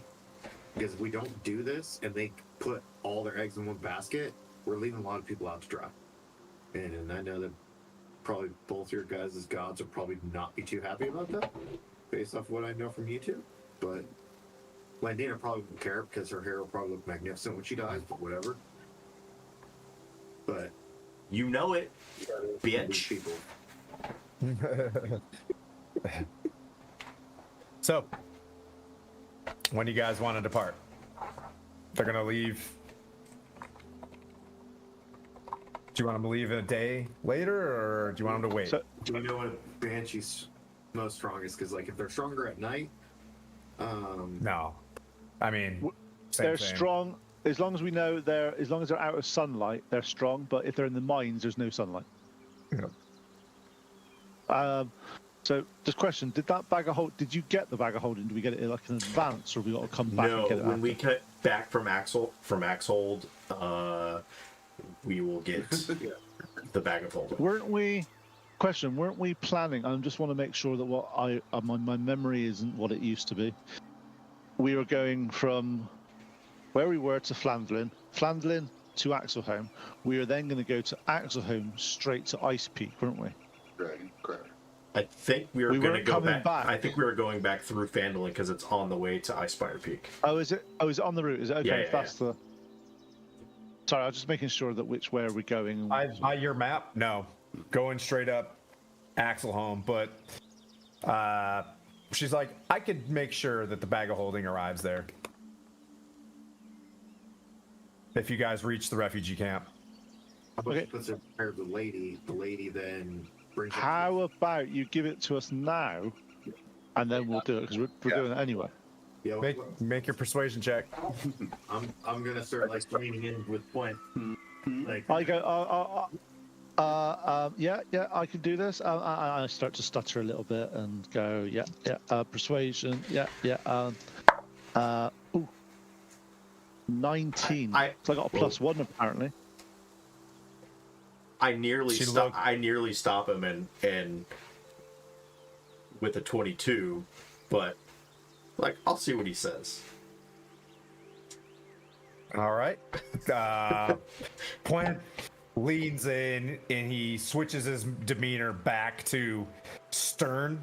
You know, for he was gruff, then he was placating, now he's back to Point, and then as she kind of like looks around, Lady Gariel looks over and she just like nods her head and she reaches back and grabs this designer looking bag and passes it off to Blandina. Okay. Oh, this looks amazing. like she's looking at Flint going, Like this'll go great with my boots. Thank you so much. And she puts out her hand for 200 gold. And I pass it back over. Yoink. She's like, well, I'm gonna get back to work, and heads back. So you got a bag of holding, and you guys pressing, heading to Axholm. Yep. And All right. we'll see Lady Gariel at the refugee camp. Is that what? Yes, she'll Okay. be leading them there with Xantz and Quaddle.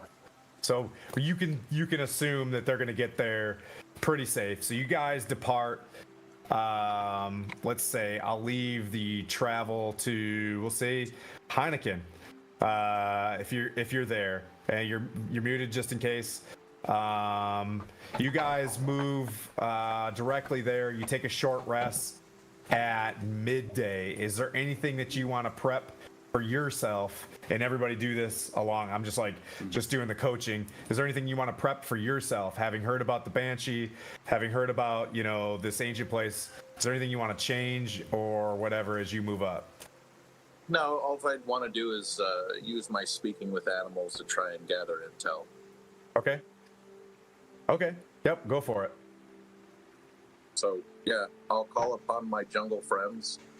I don't think it's a roll, but do you want me to roll to see if I actually... Yeah, there's find? plenty of having talked to people, you definitely see those cave sparrows. They're around. The cave bro. sparrows. Yeah. Cave spare bros. Yeah. I like it. Yes, so, hey, cave spare bros. We're looking for this banshee. What do you guys have?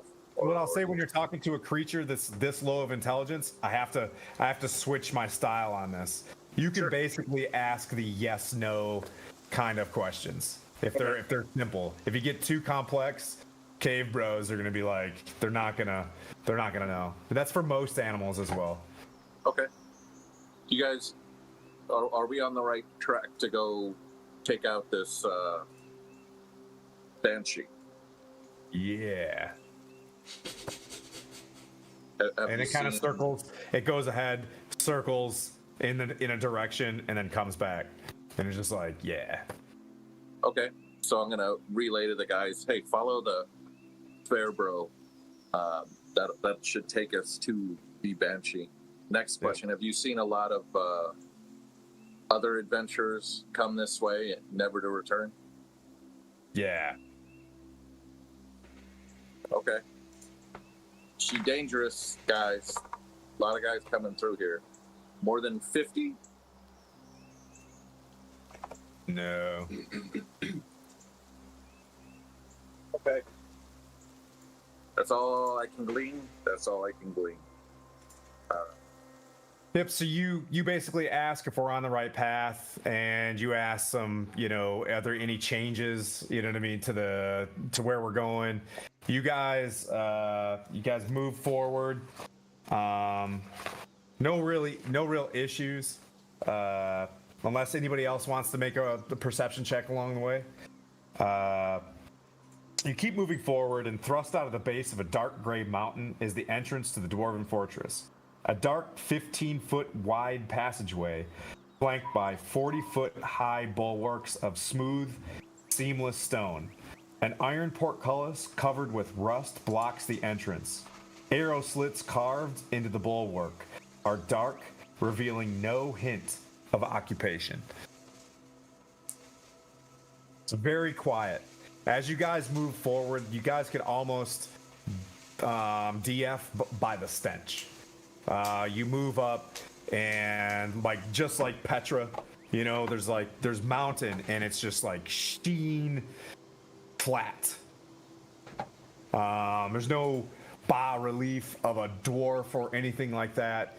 You look close, you do see two axes, crossed. You're like, okay, yeah, that makes sense. It doesn't have a hammer or a bowl or a mug of frothy beer. And then you see the pathway. Looking at the pathway, you do see that it's like a sheer, 15-foot wide, and it goes up 40 feet. And you look at it, and you can kind of see some very tight arrow slits. You look down, and there's a 40-foot portcullis. It blocks down to about 20 feet, and then the portcullis is shut down, so it's like 20 feet of portcullis. The portcullis is very narrow, that not even a small person could slip through. We'll get to that point, and you guys want to take a quick 10 minutes? Sure. Did I do something? Yep. Oh, yeah. You guys want to take a 10-minute break? We can do that. Sounds All right. fun. We'll be back at. Come back at 15. We'll say we'll be. Yep, back at 15. We'll be back. I don't need to build a map or anything, so I can just eat food. Yeah, we'll be back. See ya.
any more sandwiches, pal. We're back. We're back. Okay, so there we were. I'll read it one more time. Thrust out from the base of the dark gray mountain is the entrance to the Dwarven Fortress, a dark 15-foot wide passageway flanked by... 1 second. You got back? Chippy. Am I back now? No, your picture's there, but not you. No. 1 sec. Hello. There we are. My puppy. My puppy is being a puppy right now. Okay. Thrust out from the base of the dark gray mountain is the entrance to the Dwarven Fortress, a dark 15-foot wide passageway flanked by 40-foot high bulwarks of smooth, seamless stone. An iron portcullis covered with rust blocks the entrance. Arrow slits carved into the bulwarks are dark, revealing no hint of occupation.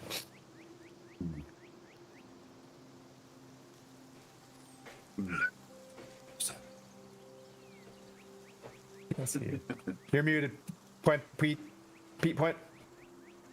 Okay, looking around, how impressive does this look from like a dwarven standpoint?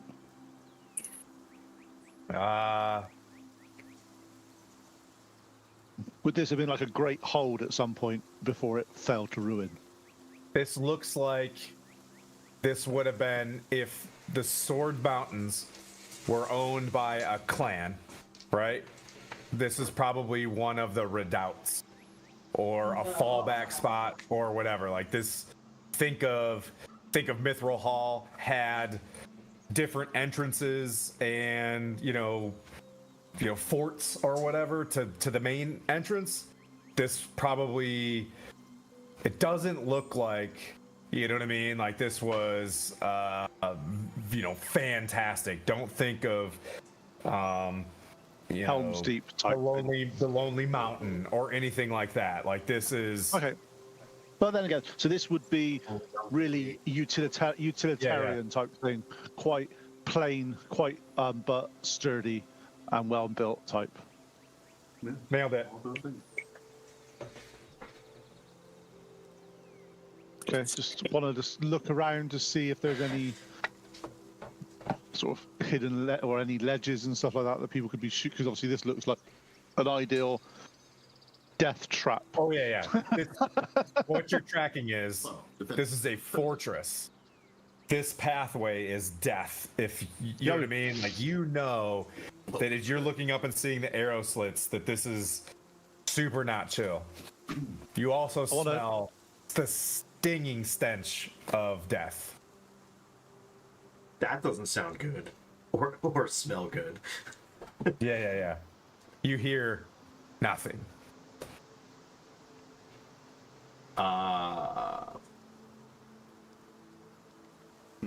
Is there anything How far I away can from do? the portcullis are we? Approximately. Huh? From the portcullis, how far are we? You can walk down the path, so it's probably like 20 feet, 20, 30 feet. You see it on the map there. That's how that entrance kind of looks. That's 2 scale.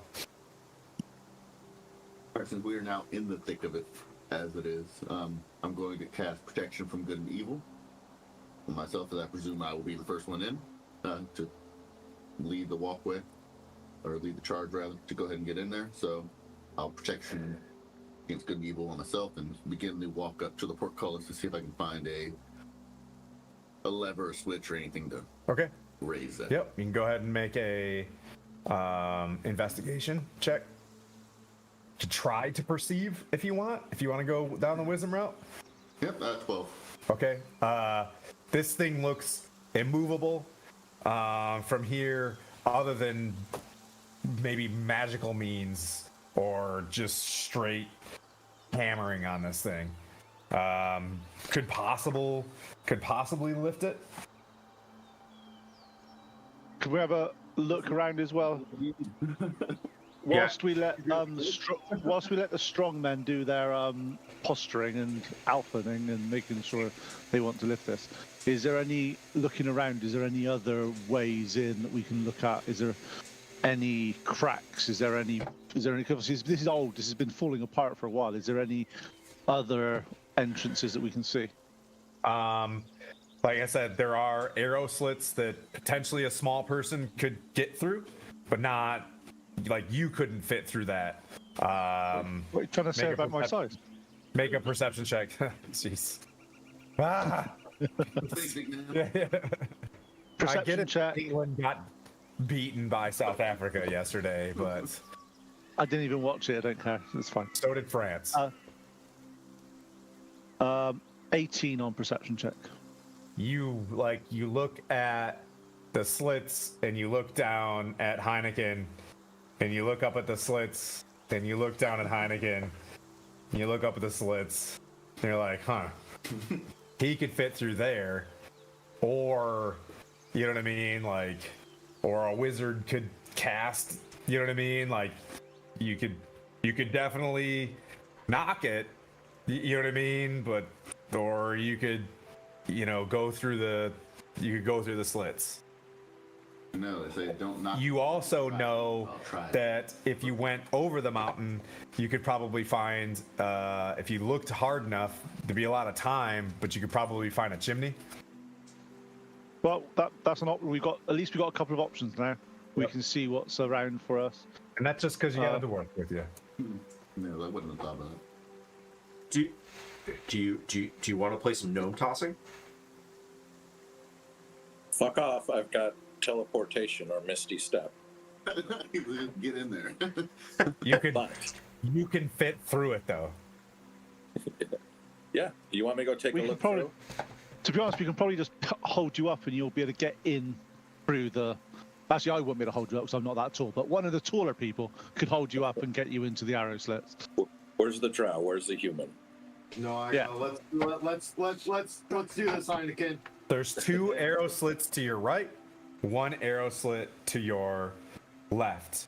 20 feet up, there are 3 arrow slits that you can see that kind of face out at, you know what I mean, like people coming to the gate. So at hold the gnome up level, there are 3 slits, 2 to your right, 1 to your left. The other ones you'd have to find means to fly. Heineken, just one thing, obviously, we're expecting undead in there, so don't. Heineken, do you have Careful. dark vision? I do. Okay. I'm a gnome. While they're doing that, I'm going to attempt to lift the gate so we don't have to put him into unnecessary danger Okay. at the moment. So I'll try it with without Peerless Athlete first. That's really horrible. Okay. Not even as you get in there, you try to lift this thing. You can make a perception check afterwards. After you just like reef on this with everything you got. That's, Give it a You get the sense that even with Peerless Athlete and like 7 or 8 elephants, you're probably not. This was designed to be impenetrable, which also with your perception check, there might be some cool shit in there. Heineken, over to you. Cutscene to Heineken. Someone gonna lift you up? All right, let's do this. Let's do this, Heine. Okay. I'm still hungry. Opening. Are you hopped in there? Yes, we're gonna go Okay. right side one. Okay, you're going on the right side. As you enter this elongated room, as you're looking in, you see 7 ballistas pointing to the left and to the right in there. They look pretty well kept. Pretty well kempt. There's that hair is kempt. They're 3 to 4 times your size. You know, as a gnome, this thing would take a lot of work to fire. You ought to know. You ought to know. So telepathically, I'm Make a repeating it. Okay, make a perception check. 14. 1-4. Okay. As you're looking down the hallway, you do see a set of stairs that go up. To your left of it, all the way down, you see a winch. Okay. Relaying this to the team. Go ahead, take me down. Let's go to right side number 2. What do you mean? I Are want you going to. up? No. So you said there was 3 slits, 1 left, 2 right. And a This winch. is what I see. Go to And the a winch. I'm not gonna go do anything until we look at everything first, and then decide what the best course is. It's just you. Does that make sense? Yeah, it's just what we need to open the portcullis. Okay, got it. But there's 3. Let me rephrase the question to Tim. From the other slit, can I see something different, or can I see more? Or am I going to get the same picture from the left side? Make a perception check on what you're thinking. 9. You're not sure. Okay. So, take me back down, put me in the next window slit so I can see what's what. Yep. You hop out. You gesture to Flynn to lift you back up. You move to the other side. It's identical. Okay. Same winch, no winch. There is a winch. Okay, so relaying this, hey, both sides got a winch. 7 ballistas, stairs that go up, and a winch. Hope it's not a dual. Yeah, so at this point, guys, you guys want to pick a side? I mean, if they're equal, just pick one and go. Yeah. Unless it's a you need both to happen at the same time thing, then I don't think it'd be an issue of which. Yeah, that might. Do they both need to be activated simultaneously? Can I ascertain that from this distance, or do I got to go investigate it? The what now? That it has to be. No, you. Yeah, I mean, go ahead and investigate it, I guess. Okay, so I'm gonna pick right side. Okay. Oh, so you're gonna go We're gonna go back over. back to the right, Okay. and then I'm gonna go investigate the winch, and my roll is a 14. Okay. You get the sense that the winch does one of these kind of turns. It's not at the very end of the hallway. It's next to the portcullis, and you get the sense that Okay. if you do this, you know, the chains, you know, will both. It might be a little bit harder, but it was designed so that one side, if the other guys were all dead, this side would work as well. One side could do it. Yep. Okay. So I'm gonna try and open it up then. Okay. Make a strength check. This one's a sucky one. 16. Strong hand. Natural 16. No bonuses. That's the strong gnome hand right there. Well, it's a DC 15 to do it. From the inside, you hear, and you just like, and it just like echoes. The dust starts falling from, Is that you know, a good noise? Is that a good noise? Please tell me that's good noise. and you guys see the portcullis raising. Hey, we did it. Oh, look, he's stronger than the drow.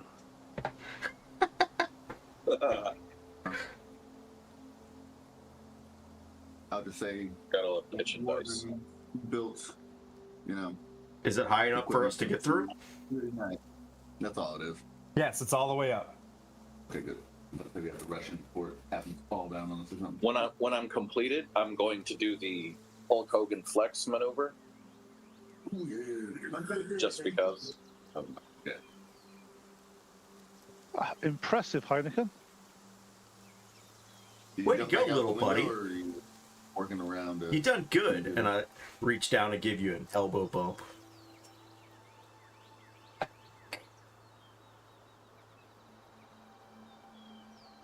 Please jump back out the window. Okay.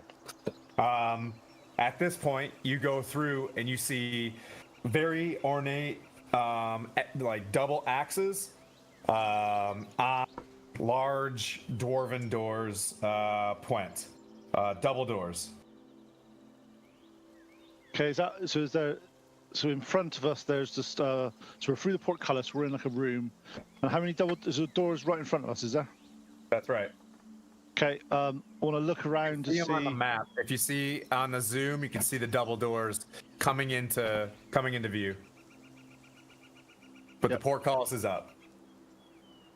Okay, You can knowing dwarfs being dwarfs and how they like to set traps for people and make sure they're checked, I want to just look around to see if there's anything that's. All right. I think this is the most perfectly safe place in the world, and I honestly do not think there's any traps here. I may have rolled a 1. Okay. With Nice. the important thing on this is with actually no, it's just +0. Yeah, no, that's a 1.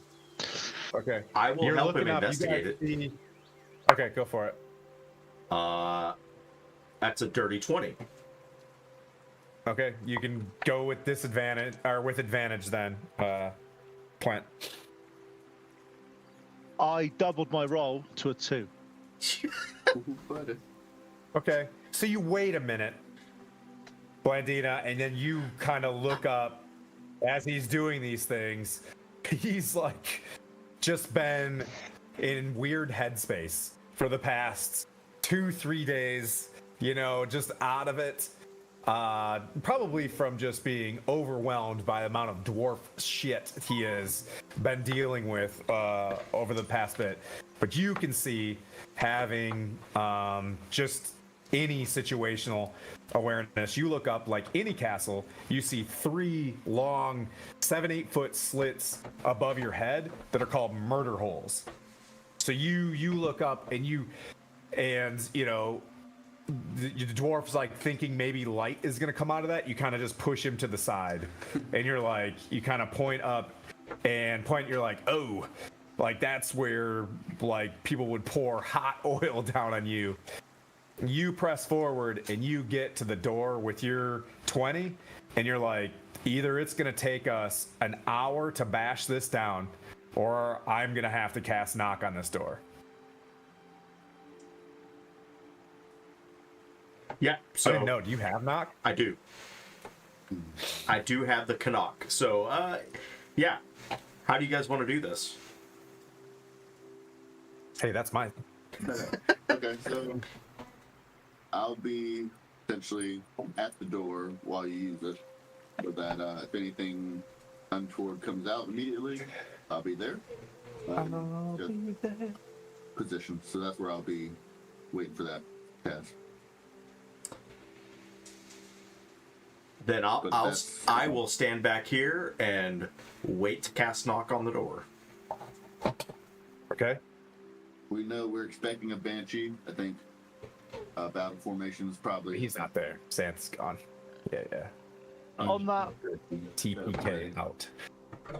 on that note, just a question here is: would I, obviously knowing about banshees, knowing about that sort of stuff, would I know if protection from good and evil would stop the banshee from running through me and killing me?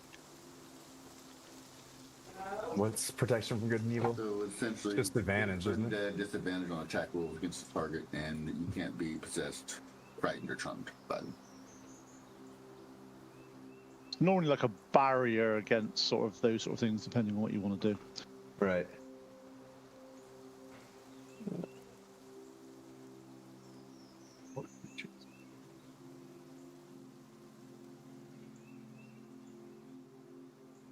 Yeah, it'll help. How many creatures? All. Oh, it was only 1. It's not a high level spell. Or whoever you touch. Yeah. But against all the undead or. Yeah. It'll help. Definitely because of undead. Properties. Well, definitely prior to doing anything, you're going to see me just put my hand against my chest and I'll cast Mage Armor on myself. Okay. I'm assuming this is all happening, Simon. Yeah, so yeah, like yeah. you'll cast mage armor, then knock, I presume. Yeah, I'm casting mage armor right now, and I'm waiting for them to. Okay. Be Who's ready. up front? There's enough room for it's 15-foot kind of door. There's enough room for 2 bodies if you guys wanted to stack up 2 or 1. Who's up front? What's the order of battle? I don't ask that as a leading question. I already said I'm at the door, so I will be one of the people in front if no one else is, but I'll be. Okay. I'll go to the front with Mirren, and I will cast protection from evil on myself. Okay, so you got protection on from evil, Yep. and you got protection from evil as well. Okay. We're at the front. We're kind of like trying to sort of be the shield for our rest of our friends. Makes sense. You guys kind of look at each other real quick. Oh, yep. You guys are Head nod. you guys are mutual bros again. I like it. All right. And Let me know when you cast knock. I will say, knock knock, Cincy is here. Oh, boom! As knock, you hear like this click, click, click, like across all of the awakeys. You know what I mean? You hear, oh yeah, you can. Knock is pretty loud. Yeah. It wasn't ominous. The portcullis was pretty loud as well. All right. What's open? It's okay. I will add that to my stealth roll that I've got because I'm really good at that as well. How good are you at stealth, Mirren? Those sneakies. Here. It was open. Mirren, Yeah. how good are you at stealth? Super doctor now. Stealth? Oh, yeah. You love that. You're not in there. No. People with dark vision. No. It's high on my list of skills to use, stealth. -1 with disadvantage? Yeah. Yeah, I've got the same. That's the same as me. Yeah. From your first 30 feet, dark vision, you see an open expanse of a large, looks like a large hall.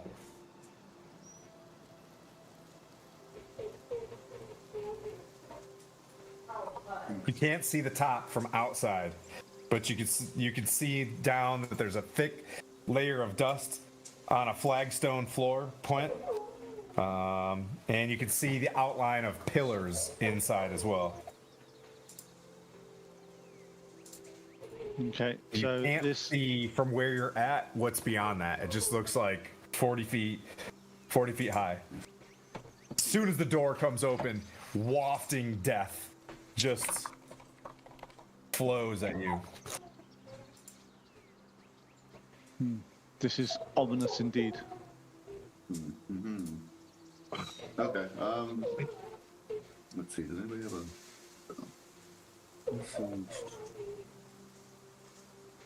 I presume you don't want to carry around a torch. Do Flint? I can if you guys need me to. Well, Not really. but you. Do you have any? You don't have dark vision. You're not in the dark vision group, correct? No. Okay. Stupid Huey. Actually, no. Actually, didn't Flynn He got those find goggles. some goggles of night Dark vision? did. I was wondering when you were gonna ask that. Dark did. But you can always go to Triboar to go get them. It's like, oh, we gotta go. Yeah. Okay. Yeah. That sounds like he stole something from us and left the group. That's brutal. All right. That's fine. So what we can do is as soon as if we see anything that you guys think we need to, I'll have a torch at the ready. I'll strike it to light so I can see what's going on. So you, But yeah. I'll let you guys run it, and then once we run into contact and it's no longer sneaky, we go lights on. Okay. All right. All right. You just keep your hand on somebody's shoulder. So Yeah, I'll kind of like okay. Quentin, Mirren, you guys are gonna go in. Everybody else is gonna wait out. I think we'll at least get to the first intersection or Okay. the doorway and see what we get from that point so we can. As you guys walk forward side to side, you guys move into the place. And as you can see, another set of ornate double doors on the opposite end of an almost like rectangular 40-foot length, 40-foot high as well. 4 pillars. As you assess the pillars, you look left and right.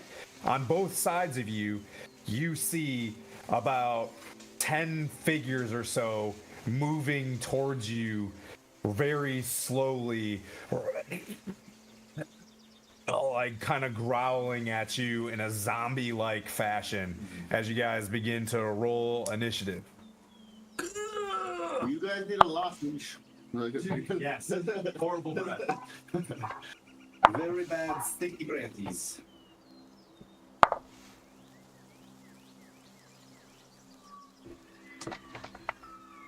And you could switch to Tim Cam. Yep, I got it. Nice. You place yourselves in there at the base of the stairs.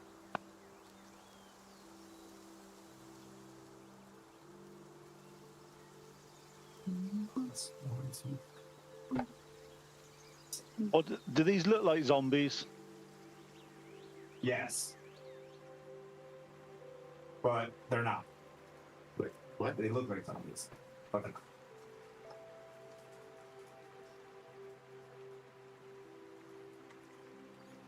But wait, there's more. They all were allergic. Yeah, I was making it very clear that it was very loud and cacophonous, in the words of Matthew Mercer.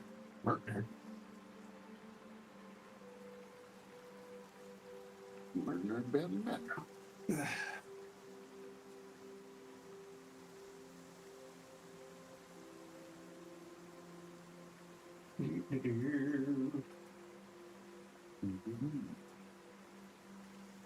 Oh yeah, that'd be a good time for some AoE. Shoot.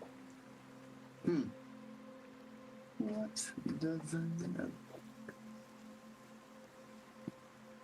Alrighty. Okay, so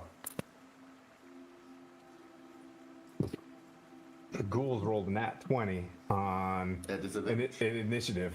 No. No. But their dex, what's their dex? This has got to be terrible. Not bad. They're pretty dexterous. Yeah, all right. Aged Ghouls with a 22. All right. Let's see. Anybody above 20? Initiative. You guys can hear the growling as they move up. You can't. I need a torch by now.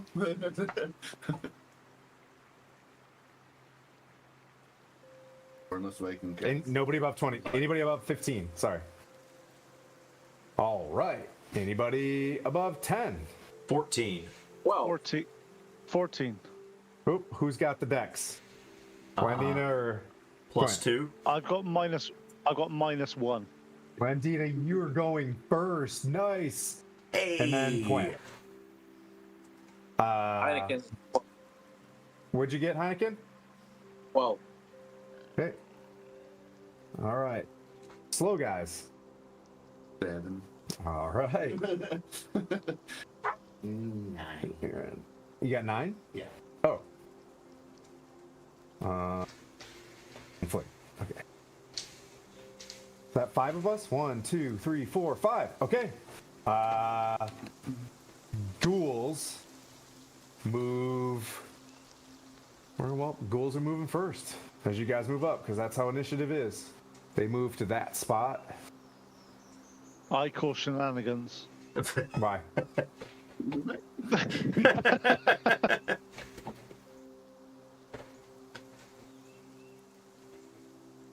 Because we're heroes, we should always go first. No, wait, that's not how this works. That's Right, not how damn this it. game works. Oddly enough, All right. the ghouls had a -20 to initiative. Oh, good. They wouldn't have heard the knock. It'd been fine, I reckon. So basically, we can blame this on your knock spell. Maybe they're really interested in my Scentsy business and they want to buy candles to make this place smell better. The one thing we've got going for us, Mirren, is as we have protection from evil running, they're all at disadvantage to attack us. Oh, hopefully they don't do spell. Oh, this is going to be perfect. Oh, Tim, I'm so sorry for you, sir. I don't care. my map is already made. I did my part. Yeah. You get to do the great sleep ray. No, even better. Dragons. You're not fireballing us with all those people there. They'll hit us as well. Stop. No, because we're not in there. We are. No, there's 2 people that are in there. There are 2 people at the bottom of those stairs. Do your worst. Oh, well, wait. After they go, though, unfortunately. So, 3 ghouls are going to strike. Oh, you guys are on the stairs? Yeah. Don't do it. Don't do it. I don't see you guys there. That's why I'm... Does a 20 hit? Does. A 14 does not. No. All right, so 3 of them strike you. This one's make a Constitution save. 1 hits.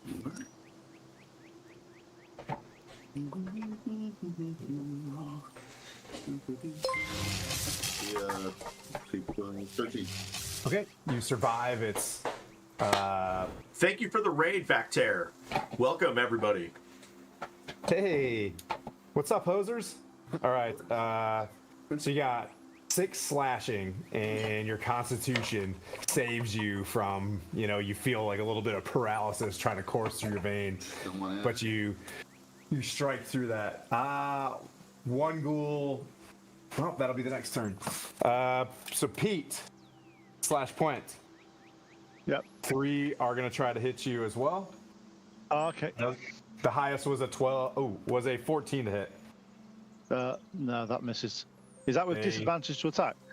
He escapes unscathed. Oh, then that would have been the highest 'Cause they- anyways. Because they've all got. evil. Yeah, so they would have when they have hit. Would they have hit I'm gonna Mirren? roll. Hang on. That would have been a 17 to hit. You are good to go. Get in there, level 5ers, and then Blandina. You're up. Let's see. I will step in the doorway. Okay. And And you're gonna say, "This is gonna hurt everybody, but it's for the greater good."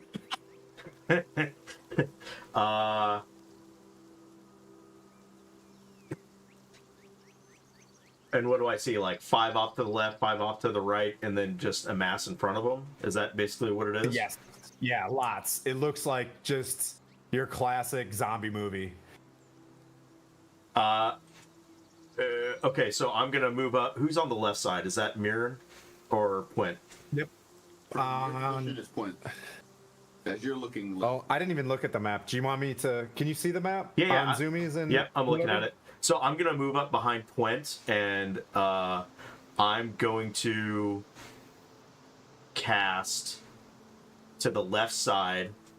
I'm gonna move up right behind him, and then cast Rhyme's Ice Binding to my left side, and get all of those zombies to the left there, Okay. without being in melee combat with them.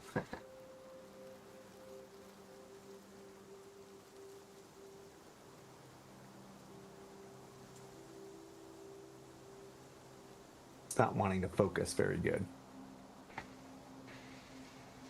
Bad lighting. Actually,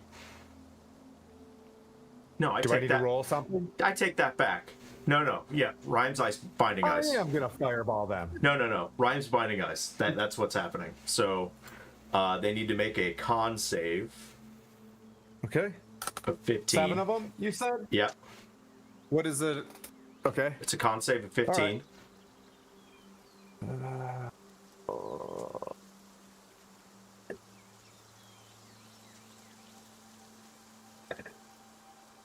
One passes. So that one will take half damage. And isn't hindered. The others are reduced to 0 speed and will take 4d8 cold damage. Cold-blooded. What about Mirren? No, I'm doing. It's a cone out in front of me, so I'm Go to the left. going to Shoulder the point. left. All those guys. One, Yeah, two, yeah, yeah. 3, 4, 5. I believe. 5 of them. Yeah, Yeah, 5 okay. of them. But they're all. Well, just you got them. So they take what was that 15 plus 11 is 26. Okay. You just shatter all of them. Well done. And then I will move back into the doorway. Back to the doorway. Yeah. And you're backing out? Yeah, back out of the doorway. How far was she back? Okay. Yeah. 15 back. Okay. All right. That brings up Quint. Okay, I raise my holy symbol and say, "Begone, foul undead. Moradin repels you." And I cast Turn Undead. So can they all have a Wisdom saving throw, please? What's the range? 60, right? Anything within any undead within 30 feet of me. Okay. Do you have Destroy Undead yet? Or it's just Turn Undead? Only for half hit dice. I have no idea what these are. So And thank you, Donkey Y2K, for the gifted sub. Cheers. Nice. Wait, con save times all of them? wisdom save, and it's. Hang on, I'm just working out what my DC is for it because I'm special. I think it's 16, so it's DC 14, I think. Okay. One.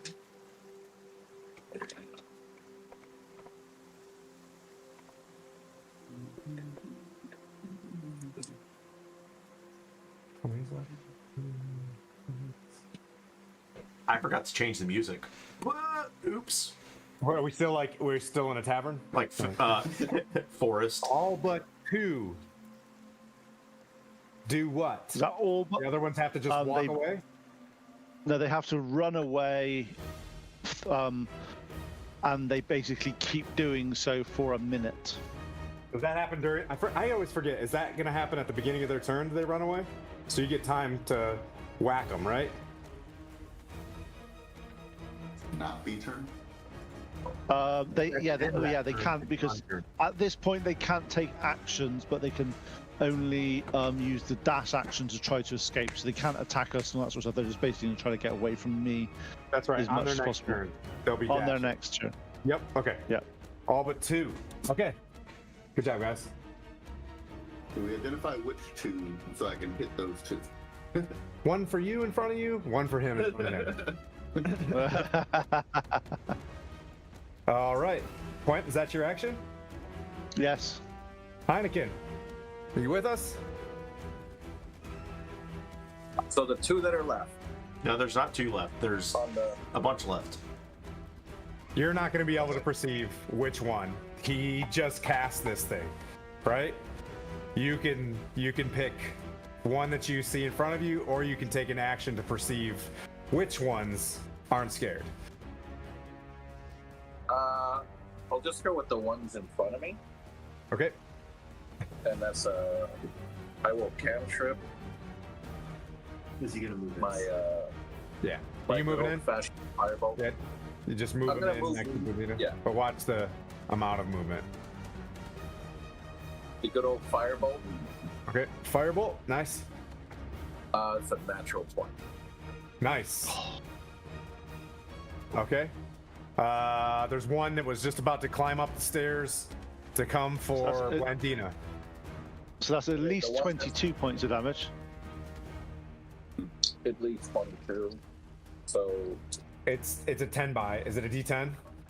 No, Yeah, it's it's 5. 2d10. It's 2D. It's 2d10 now because you were level 5. Okay. correct. And that It's dead. 10. Okay. Yeah. Take that tan one. Yeah. Thank you, sir. So I started blasting. So I started blasting. You guys had a fantastic first round. You guys are. Wow. All right. Okay, crushed it. You want to step back? You were at 25 feet of movement. Is that your max? Yes. Yeah. Right. Get me He's not into a gas. cover. Flynn, the getting's good. You can get in there. Come on, music boy, get in there and play something hot. Play that fucking music. Guy. Good save. Fellow human. Oh, yeah. The only human in the group.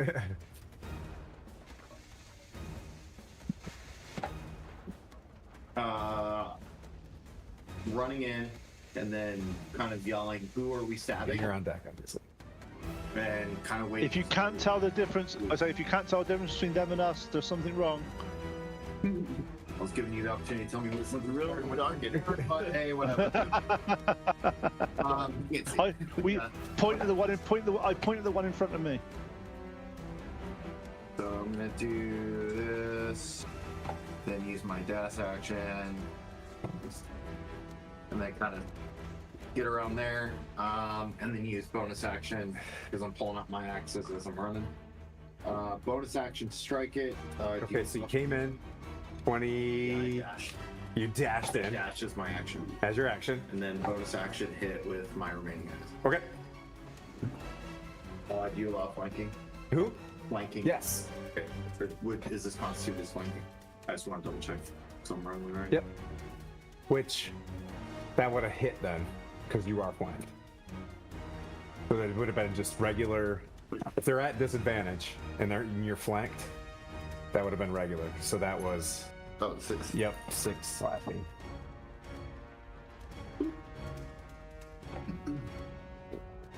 See, hi, erroneous now. That's like 15? Yeah, 15. Whoo, you guys are hitting hard. You get in there and with your axe, No, not to hit.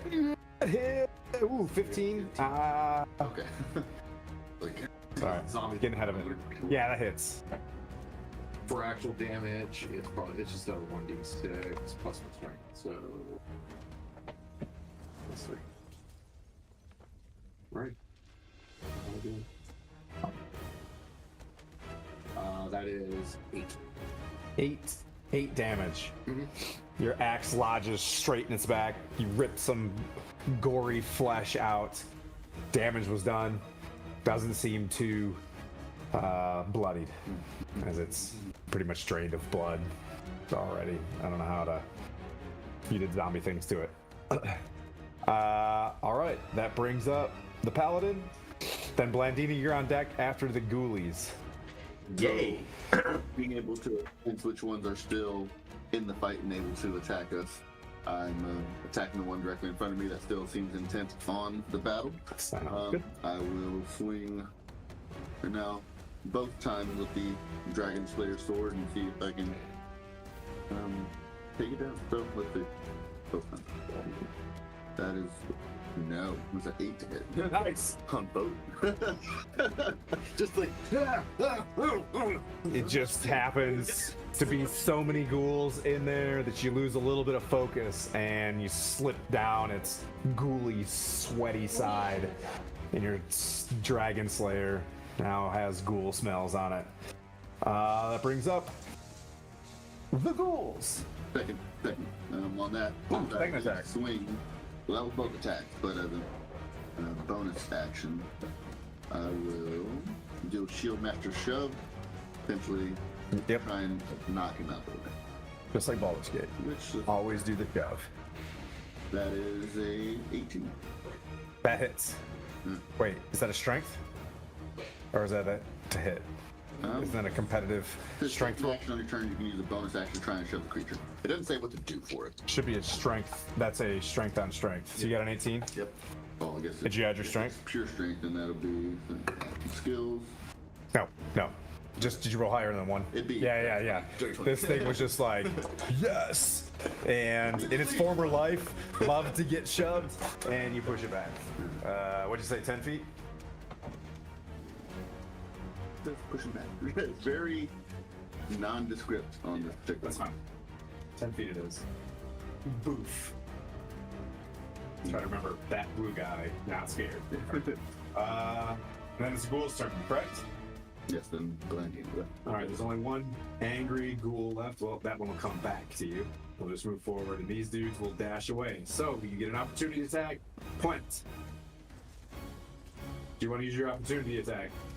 Of course I do. I am going to cast Toll the Dead on it as a action because I can because of Warcaster. So can it do a wisdom saving throw, please? Yes.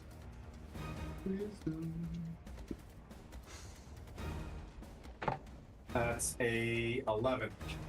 It fails. Is this one been damaged before? Yes. Okay, cool. Take 18 points of necrotic damage. Yep. Dead. That's not fun. Necrotic resistance being under. And now I get to roll their saves. You get an opportunity attack. What saves? It's turned on dead all day. There's no resave. No, there's no resave they run away for a whole minute. Okay. 22 to hit. Hits. Quint. Now I can't kill them all. Yeah, but I wanted them to not be around me, okay? Ugh. You've made this significantly harder for me now. All right, ghouls are running away. Oh, you were eating. That's a daily power that is pretty good. I'd keep that one. That's a keeper. All right, so I don't think we've used that in 3 years. Have we ever used Turn Undead? Yes, it was in the battle. In the beginning, Netherese sorcerer who was in a little camp and he had all undead. He used it. That's right. Yep. He was a red wizard from Thay. Yeah, Yeah. yeah, there you go. I remember that guy. Henry All right, used well, it. hang on. You went in there and you smoked the whole left flank, and then all of a sudden they run away. Your guys' powers, you guys have been getting destroyed. Like you guys are finally getting to a point where like you are controlling your destiny here. And I have a sad face because I can't use any good spells anymore because they've all run away. So I just go, I point at the one standing next to Quint, and I cast Ray of Frost. Okay. Does a 17 hit? Yes. So he takes 2d8, 14 cold damage, and his speed is reduced by 10 until his next turn. 14 cold damage. Yeah. And like, it's the saddest cold damage you've ever seen. It's like, It's you see it like walking against the wall, trying to escape, and it just, you know, you can see it like tinge of like darkness on it. Well, do you guys even have? Can you guys even see? These guys can. Did you just go in there and hit at disadvantage? Should have been. Unless there was light, There was no light. And if he it didn't would have have been a torch, it would have been a regular roll. Regular roll? It was 6, because that was my lowest roll. Plus 6 is 12. Okay. That meets. All right. so And 14 that's- damage. And you roll. Yep, 14. All right. Point. Do you want to do anything else, Blandina? No, that's it. Okay. you hit something that's turned undead, doesn't it become not turned or have a chance to become undead? No, because Turd Undead's broken. Okay. It's not a spell or anything. It's just like the power of God has told them to run. That's awesome. Point. You can tell that these are ghouls now that it's like the second turn, and they have like some dwarven, you know, bits of leather on them that hasn't completely decayed, and you know, a little bit of leathered links of chain, but not enough to be armor. But your As turn, I buddy. do, I told the dead on the ghoul that's. Have any of these ghouls been injured at all? You just saw a ray of frost fly over your head. Okay, I will toll the dead, the one that got hit with the ray of frost, and I'll say, "Be at rest, brother." Toll the dead. It's a wisdom saving throw, please. Yep. Back pass. No. Good job, turned ghoul. And he's like, I'm good. He's like, I'm good. I love being a ghoul. Ghoul. 17 necrotic damage. And he dies. You lay. Pick one on that side. Yeah. This side. Is there any over here? Yeah. There he is. Goodbye, Steve, the dwarf ghoul. You want to do anything else? You want to move? You have nothing in front of you. There's 2 double No, doors wait. in front of you. No, I sort of say to I turn to Mira and say, we'll wait for the others and we'll move forward as a unit Okay. Heineken. because And then Flynn's on deck. From what I can see on the Zoom, there's 2 at the base of the stairs. There's 1 at the base of the stairs. I can zoom out. How would you like that? Pool at the base, to my right. The remainder all against the wall, essentially to the front and right if you split the room in that sense. Okay. So I guess closest to the door then, because I only have I got 120 feet, so I can hit all the way in. Yep. Yeah, you just have to move to get line of sight on something if you want to hit anything other than the one to my right. I'll go to the one to Mirren's right. Actually, you have enough movement, right? Like if I kill this one, you still have enough movement to hit. I can get to all the ones in the room, yeah. Okay. Yeah, so I'm not going to steal your kill, so to speak. No. So that is a dirty 18. Hits. And that's 2d10 for 3 damage. 3? Yeah. Nice. Well done, sir. What was this? What was the spell? It was fireball. Firebolt the cantrip? Yes. Well done. Okay. And if Very smart. He's waiting for my wild magic over here. Yeah. if the Yeah. You turn it into a cat. if they're flammable, he's gonna catch fire. I don't know how dry the It's flammable? They are not flammable. I mean, I think everything is, I think, at some Yeah, point. at some point. Yeah. On the, you know, That's a very poor answer. At some point, everything is flammable. But yeah, if anytime I use the cantrip, if it's flammable, it catches fire. slimy and bits. Got it.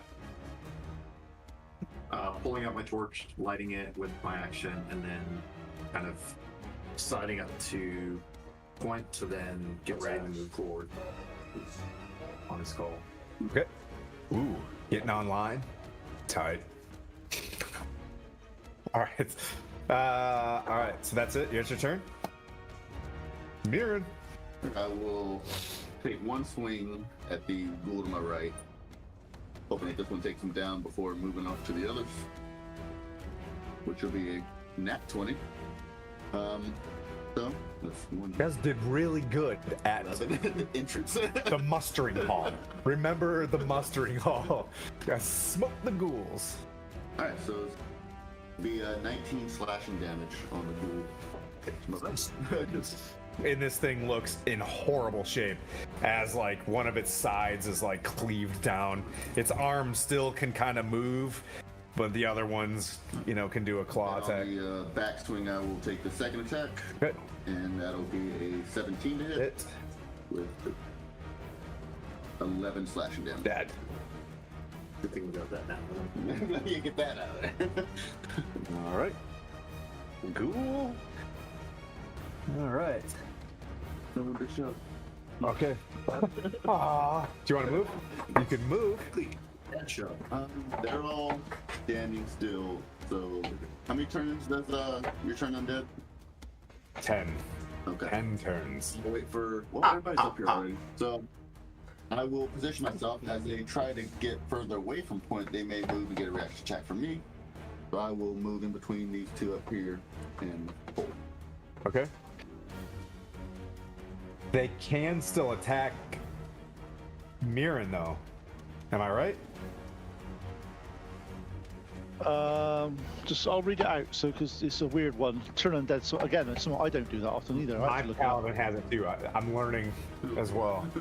As an action, you present your holy symbol and speak a prayer during the undead. Each undead that can see or hear within 30 feet must take a wisdom saving throw. If the creature fails a saving throw, it is turned for 1 minute, or actually no, or until it takes any damage. You are right, actually. So if it takes damage, it doesn't have to run. and that one's dead anyways. So yeah. He didn't get you. A turned creature must spend its turn trying to move as far away from you as it can. It can't willingly move to a space within 30 feet of you. It also can't take any reactions. For its action, it can only use dash action to try to escape from me. So it can't attack because it's got to use its dash to escape. It's sprinting at the wall in just a broken loop status. All right. Ghouls are running against the wall, trying to get away. Let's see. Blandina, you're up. You got ducks in a barrel.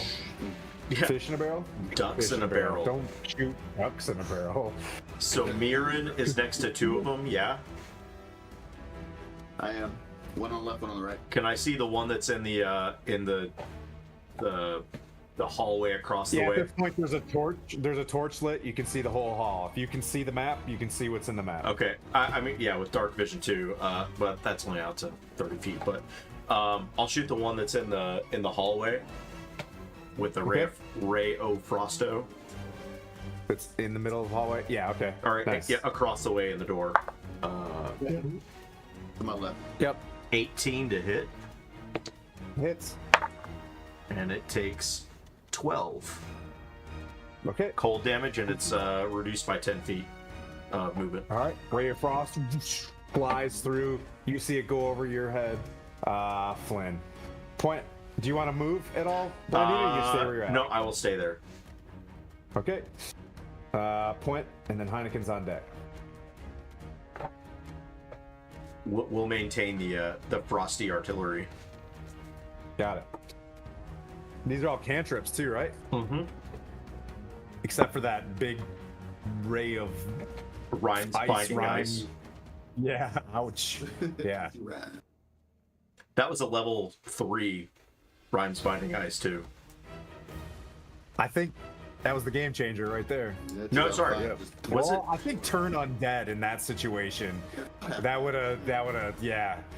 Either way, you guys had a pretty solid shake and bake. Point, you tracking it's your turn? Yes. Okay. I toll undead on the nearest, the one that's taken damage. There's one that's been damaged, not dead. So, wisdom saving throw, please. Yes, sir.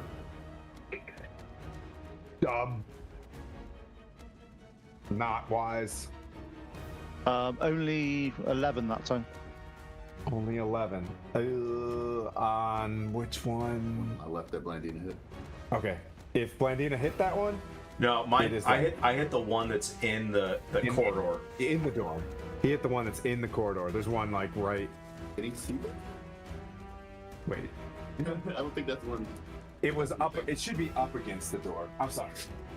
It's not in there. Okay. The door's Okay. Okay. It's just like pushing. Stuff like that. I didn't think that guy existed yet. Yeah. Sorry. Oh, I didn't know Okay. there was Yep, a door you there. got that guy. Yeah, my bad. I pushed him too far in. All right. So that dude, you took 11 toll. Is that what you said? Yep. Total of the damages? Okay. Someone did 3. Okay. All right. Let's see. That brings up Heineken. Yeah, the one's up against the wall. Yep. Which one? There's. Yeah, they're all against the wall. Center mass. Okay. And that is a 9 to hit. That's misses, sir. Shit. Is that your only? That's your action? My only reaction. I pat the Yeah. gnome on the head. Like, you can do better. I've sucked before. Holy no. All right. We That brings know. up, that brings up Flynn, and Mirren's on deck.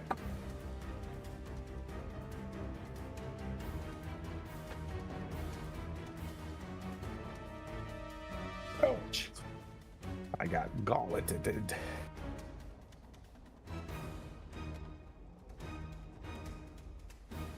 Could I hit this creature with my torch and then hit it with an axe? I just don't know what a torch would do for damage. A 1d4. It'd be like a what you call it, strike. Yep.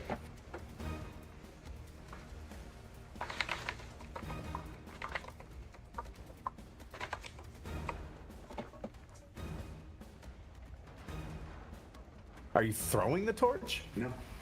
You're running up? Up to it. And Hitting it with the board. Nice. I'm gonna smack it. Same one? Okay. Smack it and then chop each up. The one that got Ray of Frosted did? Yeah. Got it. Okay.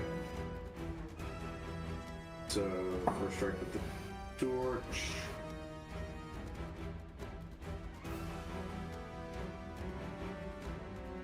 It's lit, right? Yeah. I think it does 1 fire damage too if it hits. Yeah. I like it. So since it's improvised action, would I be considered proficient with this? I'm say no. Okay, so then Maybe the party always in the right. that's a 7 to hit it. Nope. Okay. And then With your axe. see a little bit better. 16. That hits. 4 total of 4 damage. Nice. Okay, it's looking pretty rough. Mirren. You can move your character if you want to. If you moved up, Flynn. Oh, okay. I'll attack the one to my left. Okay. That is. I think that's the one that he told. Yep. So I will. Let's see, only hit it once. So I'll probably extend both attacks on this just to ensure it's down to the count. You can hit and then hit again. That's fine. I hit. That'd be a 15 to hit. And the other one Hit. is an 11. Hit and a miss. Okay. So then one. Use your smite slot. No, thank you. That'll be a 7 slashing damage. All right. Especially on. And that the Toll of the Dead hit on him as well? That was the one that hit. Okay, that creature is deed. It's very much deed. All right. Brings up. Well, the ghouls are running away. Yep, they're still running away. That brings up Blandina, then Point. And the ghoul keep running. She gets someone to use the spell slot. Is the one across the way that Flynn is next to, is it still standing? The one that you shot in the doorway prior? Yes. Yeah. It's still there? Yeah, I'll just Yep. Ray of Frost Continue to again. Ray of Frost. Okay. 22 to hit. Jeez, that hits. Nice shot. Pretty high. That's a good one. Level 5. Taking 9. Dead. Give me more Googles. And I'll be like, get in there, Flynn. He's in there. Point. Flynn. Point, you're up. Okay, yep. For 2 friends.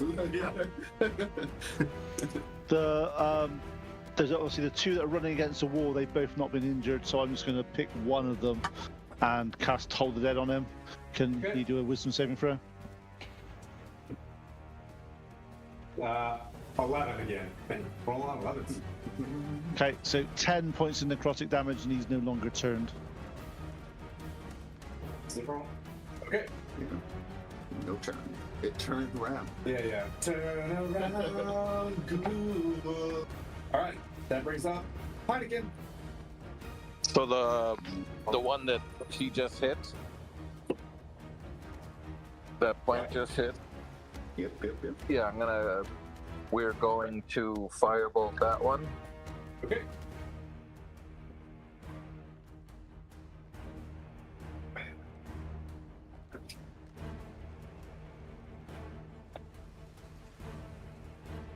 I hope it all goes to shit now that that one ghoul is alive. You guys just like roll horribly, and this one ghoul sweeps the floor. Did we lose Heineken? Shouldn't. Oh, there we go. Can you hear me? Check. What's your roll on Firebolt? Dirty 21 to hit for 14 damage. Alrighty. The toll was how much damage again? Do you remember? What did he say it was? 14, I think. The toll 14. was 14? I think it was Yeah, but how much was 12. the toll of the dead? Okay, that one's dead. Good job, guys. Good thing, because he was turned. Yeah. It was no longer turned You guys have get this little. because you had turned the undead. All right. I had the Etsy factories turning out ghouls like crazy over the past 2 or 3 months. All right, and that brings up Flynn, and then Mirren's on deck. Give me a ghoul back, baby!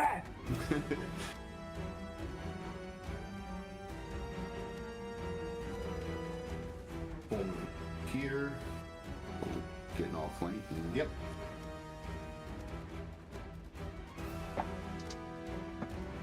And then same thing with the improvised. Followed by axe strike. Okay. That is a 16 to hit. Hits. So we're just using the 1d4 plus 1 for whatever fire damage. Yep. So that's a 2 plus my strength, which is 3, so that's 5 Okay. bludgeoning, and then 1 fire. You see this thing as you hit it with the torch snap out of it. You got one more hit.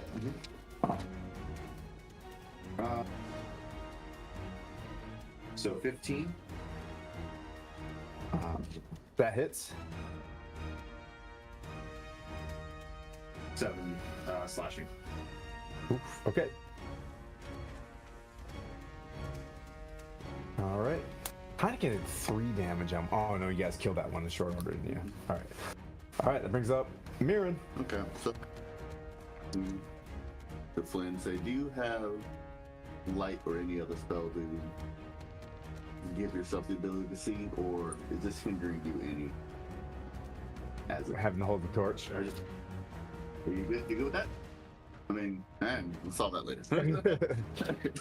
I'll attack the one in between us as I was talking. Like, are you good? He's like, Yeah. So that is a 21 to hit. Hits. First swing, and the second swing will be a dirty 20 to hit. Hits.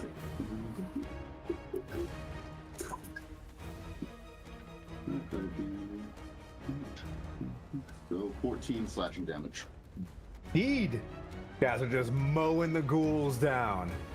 Just getting that 3 XP. And then I 3 XP. 3 XP. to its right as I prepare to pull it down. All right. That's your turn? Yes, Oh, you're gonna hit another one. You're gonna hit that other one. Okay. I swung both at times on that one. Okay. And you did all the damage? Correct. Okay.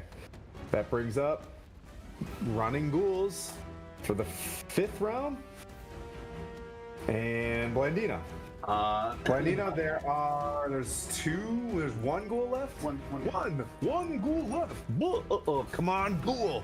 Come on. If the Lions can be first place in the NFL, so can you, ghoul. Yeah. I will run up to get in line of sight and throw another ray of frost. Focus, camera, focus. Focus. There it is. Nat 20, baby. Nice. It lasts. Nice. The ray of frost, like, it's all coming together, baby. So yeah, so 16 plus and it's 6, so 32. Just boosh, this thing turns, like, just smashes like glass as the pieces of ice fly everywhere. I think still that's stinks like critters in here. I think that's the first time I've rolled max damage on actual damage dice. Nice, dude. Take a picture. All right. Room goes quiet. We're gonna stay in initiative order for now, just in case these.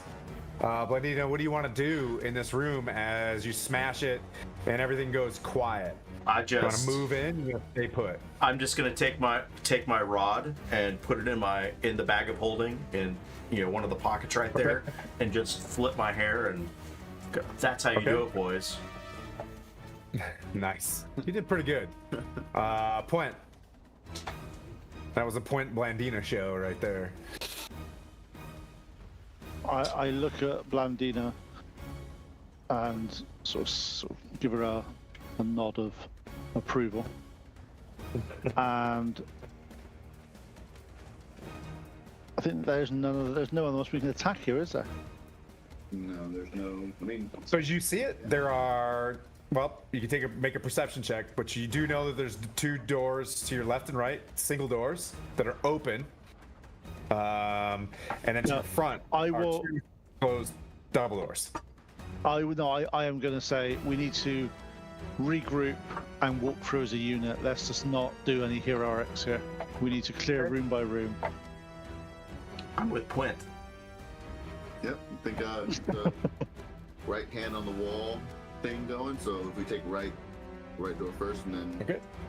come back around. Sounds like a plan. Door, and then another one. So All right. So that point, you want to go? Do you want to move and go through that right door? Yep. before anybody goes through the door, since it's already open and the other ones were closed, I'm going to see if I can see any tracks. I'm trying to Okay. perceive tracks with perception, which would be a 11. You're looking in the room with the door open, Mainly the. and then Point's gonna run through. I'm gonna pass you by. If that's what he's trying to do, yes. The floor is strewn with bits of armor and gnawed bones of dwarves who were killed and eaten by the ghouls. But it appears to be empty. As you look into the room, you see it kind of goes off to the right, and then there's 3 doors in that room. 4 doors in that room. North, south, east, and west. I'm sorry. If you look off to your right, there's a hallway. There's a door down the hallway on the left-hand side. Hey. To your front. Thank you for the raid blue box with 77. That's awesome. Boom! Boom. To your front, you see 3 doors in like a cross pattern, like in front, right, and left. Cross, left, Yep. Point. You want to head in, based on what I just said? Yep. Stay in initiative order. And everybody else could just be like, I'm with him, I'm behind him, I'm with him, behind him. And if you guys want Point to be the flashlight, we can do it that way. But if we make contact, I'll start in initiative order. Yeah. You want to do that? Point, you want to be the flashlight? Sounds like a plan to me. And Bill is better than most, so I'd say that's probably a good choice. All right. So, yep. So did you track what's inside that room? Yep. Okay. I'll see if they want me to snuff out. Carrying. Just in case they want, like, because I can follow them if I feel. But if we want to stay in darkness, we can. I don't think the dark helps us any right now. We alerted everyone that we're here with that extreme. Yeah. And then anything that's in here may very well have dark vision as it is as well. So for our own safety, it probably helps that. As it's well, let me think. Yeah, I'll put my hand axe out away and then draw my long sword. Okay. So Okay, Point. You can go, when you walk into the door, to your right, appears like a hallway goes 30, 40, 50 feet.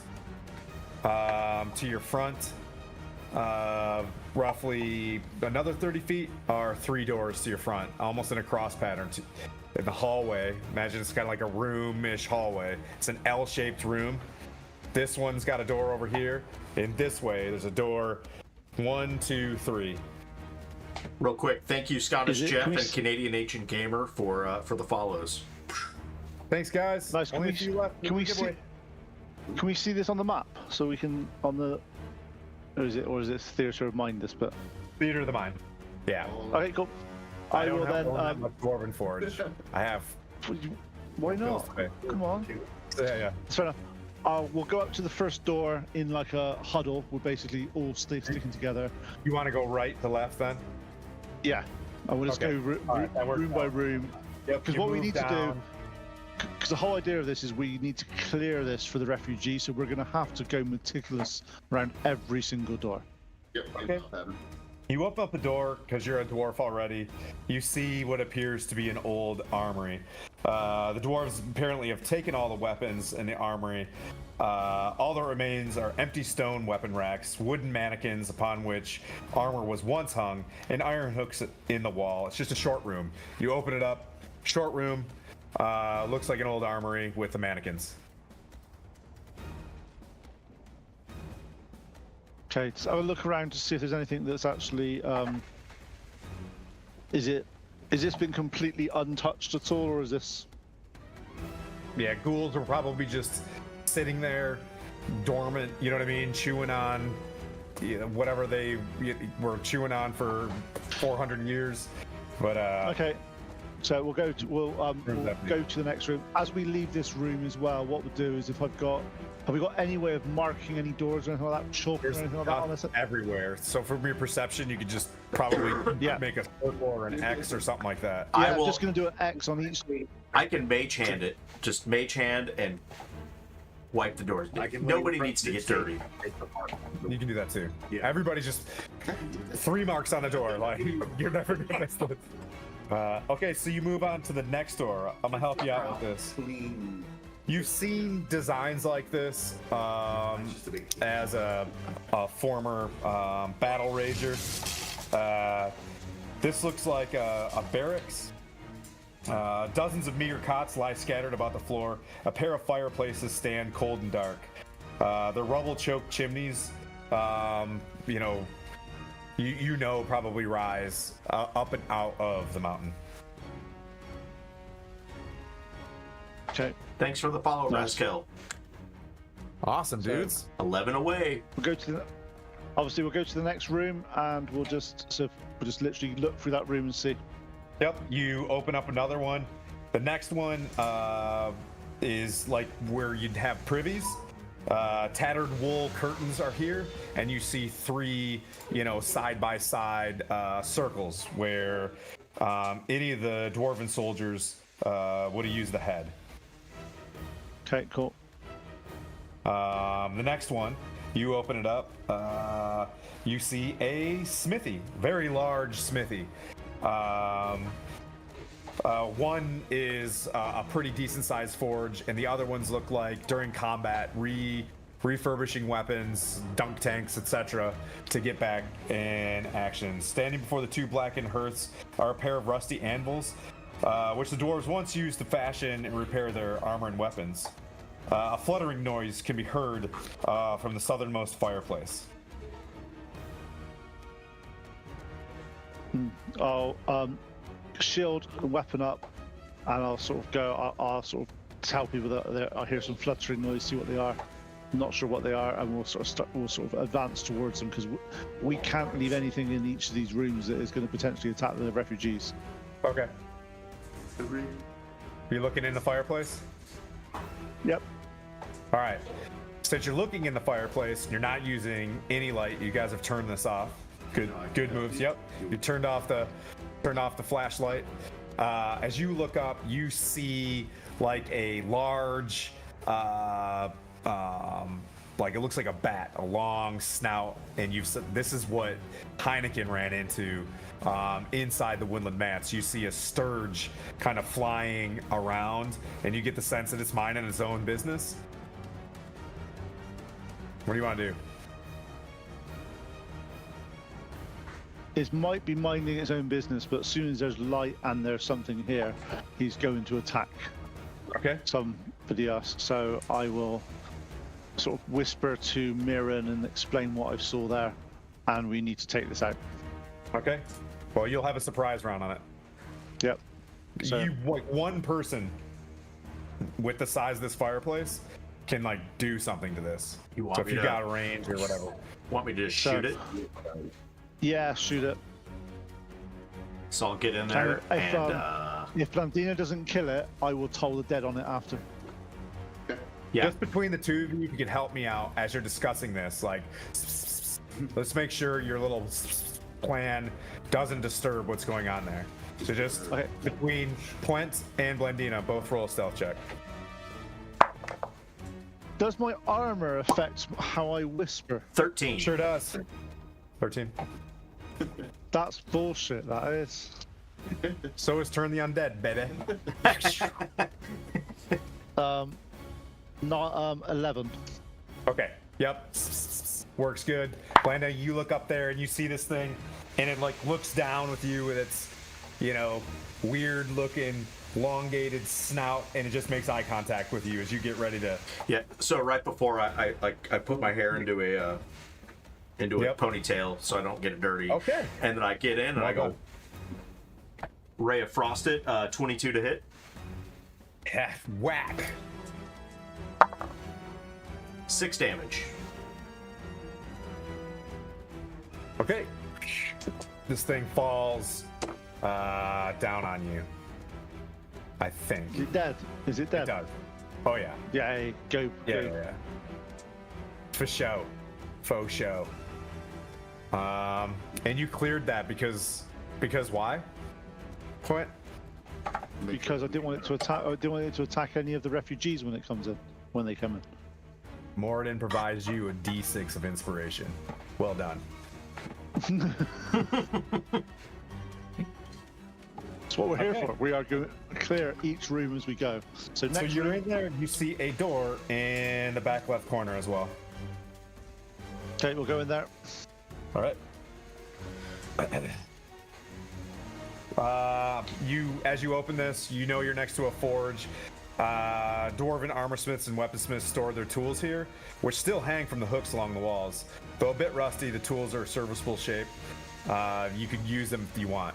You do see that one of the forges there is pretty elongated, probably about 30, 40 feet long, maybe 5 to 6 feet wide. Like something very large was forged in one of these forges. The other 2 or 3 forges are your basic smithy forges. Nice. What I'll do is I'm going to pick up one of the hammers just so I like the sort of dwarven hammer. It's got emblazoned on it the 2 cross axes, right? So you go into the souvenir shop and you get I bend Axholm. It's right there. I take one of the axes and sort of go. Yes, Nice. this could be used to forge the next item that we need for this place. All right. That's it. The thing would be you have to go back into the room you were just in. Yep. Okay. Cool. We'll do that. So you go back into the mustering hall. There's the double doors in front of you. If you want to stay to We'll the go right. down. No, so I'll turn to Mirror and say, I know we're sticking to the right here, but should we check the sides before we get the main one? Yeah, I think we're going right. It's essentially every room that we hit. Just you're talking about to the left. Yes, I say Yeah. Yeah, let's go ahead and do that. We Let's can check the side entrances first, and then before. Yeah. Yeah. we're good. Yeah. Yeah. So we're just going to go to the opposite side of the room now, to the side. And then until we get back here. Yeah, it's just making sure we clear the sides bit before because I'm expecting the main gates doors to be the big bits. I just want to make sure there's nothing behind us. And perhaps we'll find some way to handle this banshee before we get to it if Eddie is in the main room. Or find something else. Okay, so you run across, you open up the door.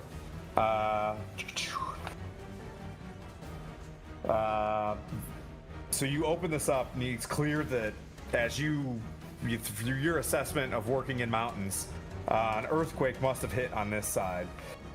Triggered a ceiling collapse that left this hall in ruin. The east half of the hall is strewn with debris and it's difficult terrain.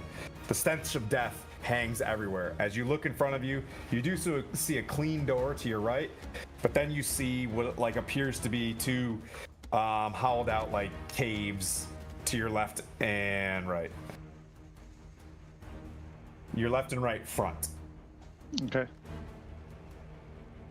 As we get that far, we go there. Should we? I don't know.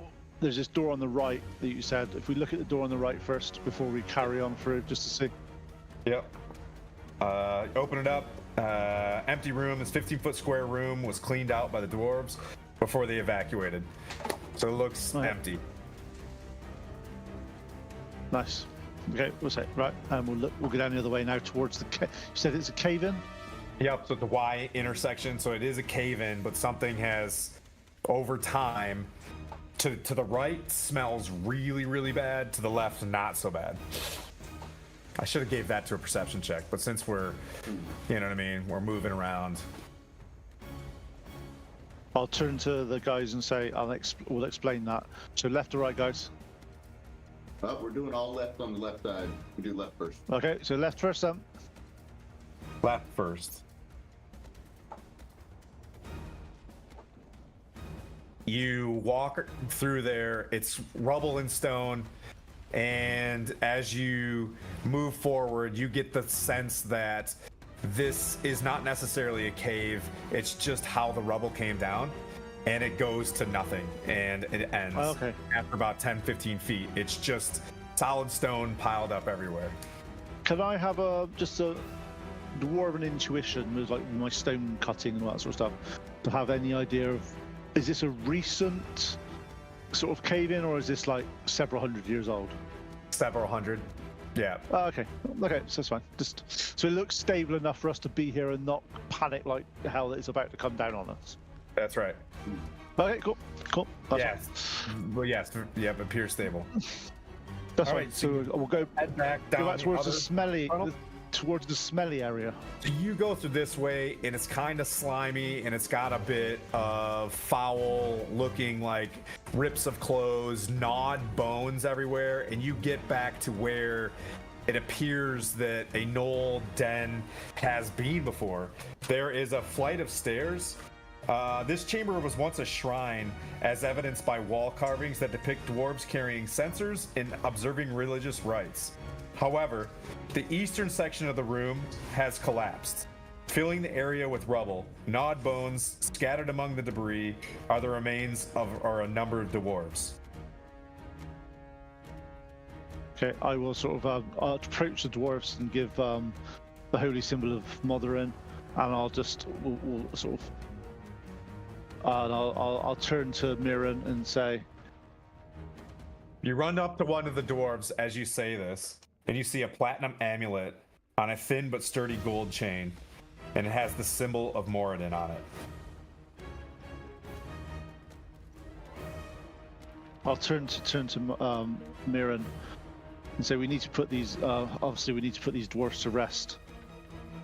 But I don't think the time is now, but I'll pick up the platinum amulet and say this could be useful to put these dwarfs to rest, but And you there's pull nothing. the amulet off this dwarf's neck and desecrate its entombment. He's not entombed yet. He's not been desecrated yet. Its skull falls off to the right, revealing a small coffer. I'll look at the DM in disbelief. I'll look at the DM in disbelief. Okay. You see it? Yep. You see a small box. It's not a box. It's about yay big. You know what I mean?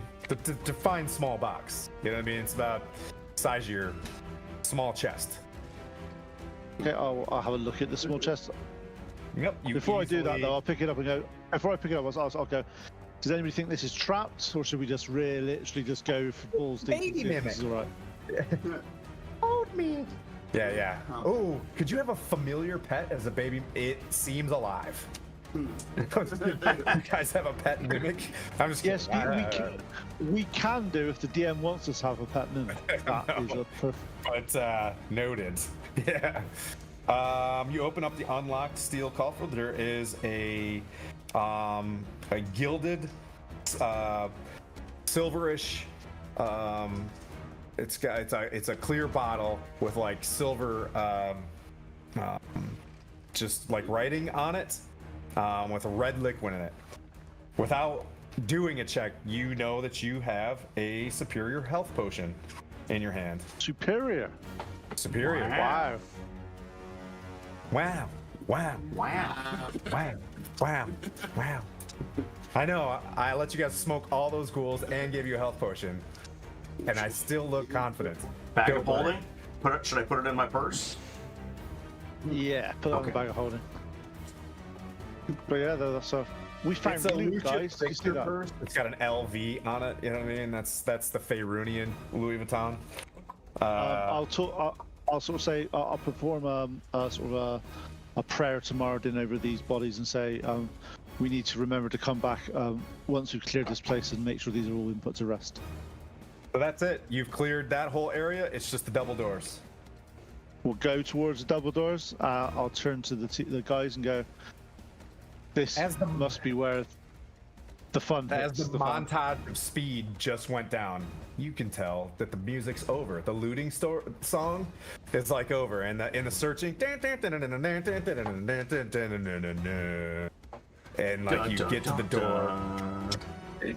Is You're able Benny to Hill open got the away? door. Is he? Huh? Is Benny Hill got away? Yeah, it's gone now. You open the double doors, as I'm sure you're going to, staying in initiative order, etc., etc., etc.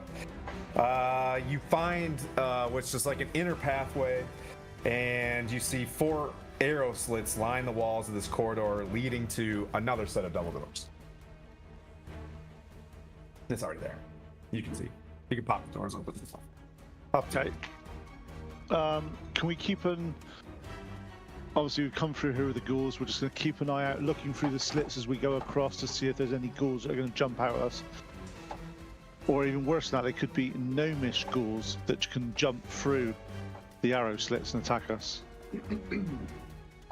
Do they look like Heineken? That's what I'm saying. There could be. There could be here. They're Heineken-sized holes if you want to pull a Heineken on them.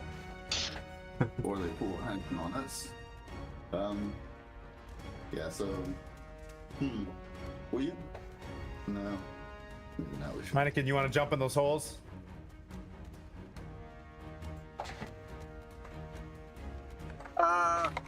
Looking for consensus of the team. They want.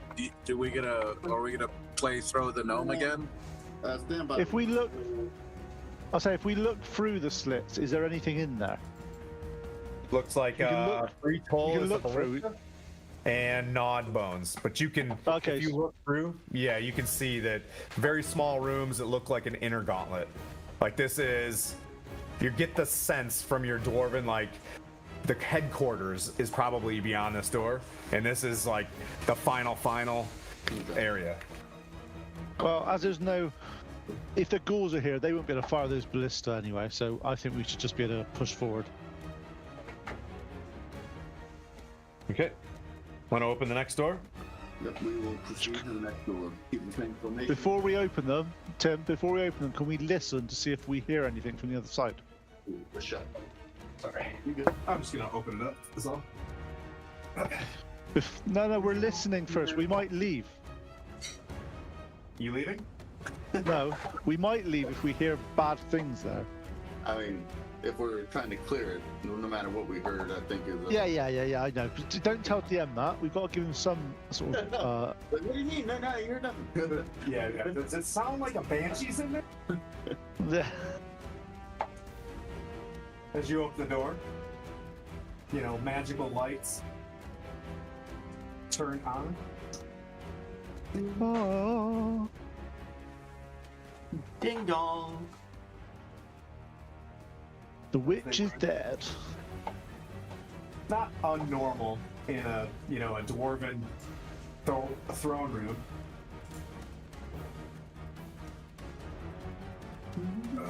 Let's see. Can you hear me? See. Yep. See? Which one you in? All right.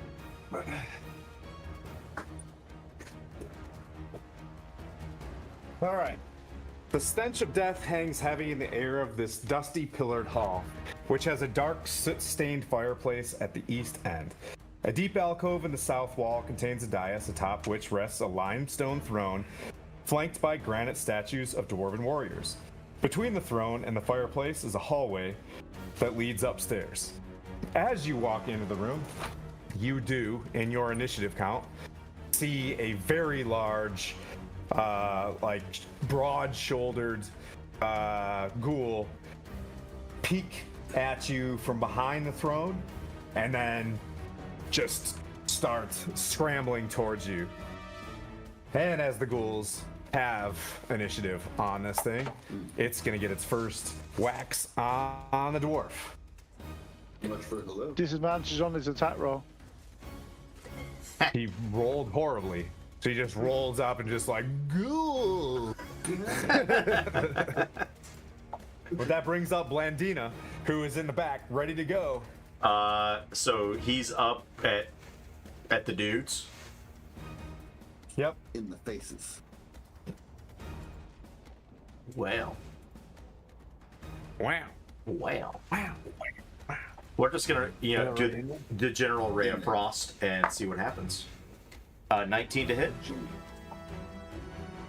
That hit. Woo. Here we go, baby. Come on. 9 cold damage. Okay.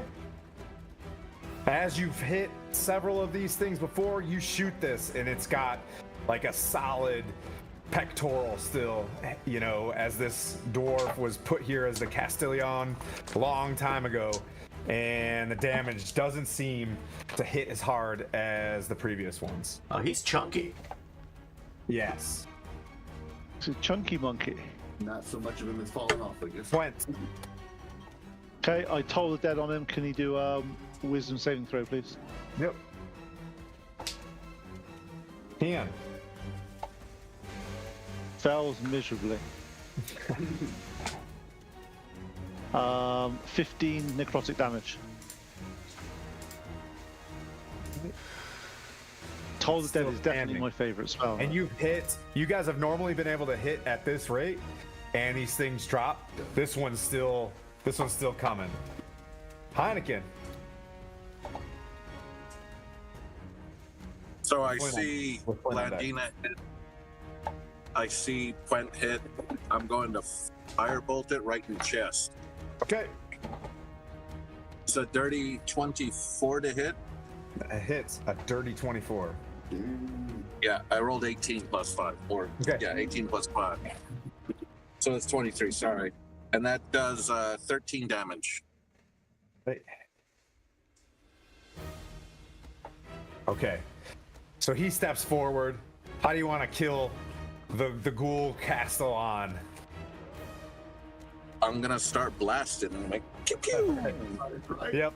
So the Ray of Frost hits. Dong! The Toll of the Dead hits this thing, and another cantrip takes us down. And level 5 is feeling fantastic. The room grows quiet as the ghoul leader of this fortress falls.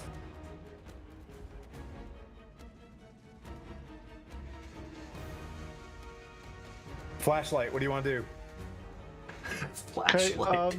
as seeing as this dwarf looks bigger and nastier than the other loosely shitty ones, I want to basically perform a sort of a ritual of sort of blessing of Moradin over him, just to sort of say he's done his job. And As you Thank you very much. do cast that, you see the ghoul where its like tongue is like hanging out and it's elongated fingers. But as you cast a funeral rites on it, you see that it does somewhat shrink back into a dwarven posture as much as it can, and you see that it's clutching a hand axe in a singular dwarven gauntlet. I'm sorry, I just read that completely wrong. You see a gold signet ring on its hand, and it's got a crest of a hand axe clutched in a dwarven gauntlet. So it looks like it, it's like a ring, but on it you can see kind of like protruding. That's on a the bit doors, is right? The gauntlet, yeah, it's a gauntlet with an axe, as opposed to what I was saying it's with the two axes. so it's basically got the Axelholm symbol on the ring. Yes, it's got Axholm's crest. Also, I'll mention this and say maybe this can give closure to somebody. We can give this to the refugees when they come to sort of say that they've been given permission to be here. Yep. And I don't know. It's Is there some way we can give this back to its? I don't know. Is there anything else in this room? You get, yeah. Yeah. Is there? You said there was. You said that from the picture. There's a throne, or is that just? There's a throne. It looks very basic. You know, it doesn't look like there's anything fancy to it. And then off to your left is an L-shaped hallway that has a staircase on it. Onwards and upwards, people. Yep, I have no concern for dwarven thrones at this moment. So, are you looking to sit on a throne at some point? Yeah, no, that's just. You guys moving up? Yep, moving on up. To the left, as it is, the stairway. I'll take it. I'll take it from here.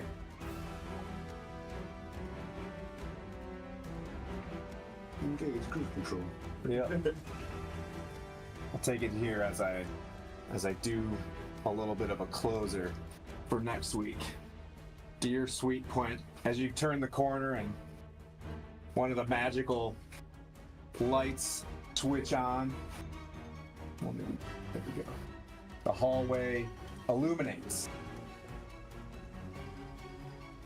Can you move the map so we can see what you're doing? And a beautiful elven woman standing in the middle of the hallway. I'll move the map. I'm moving the map.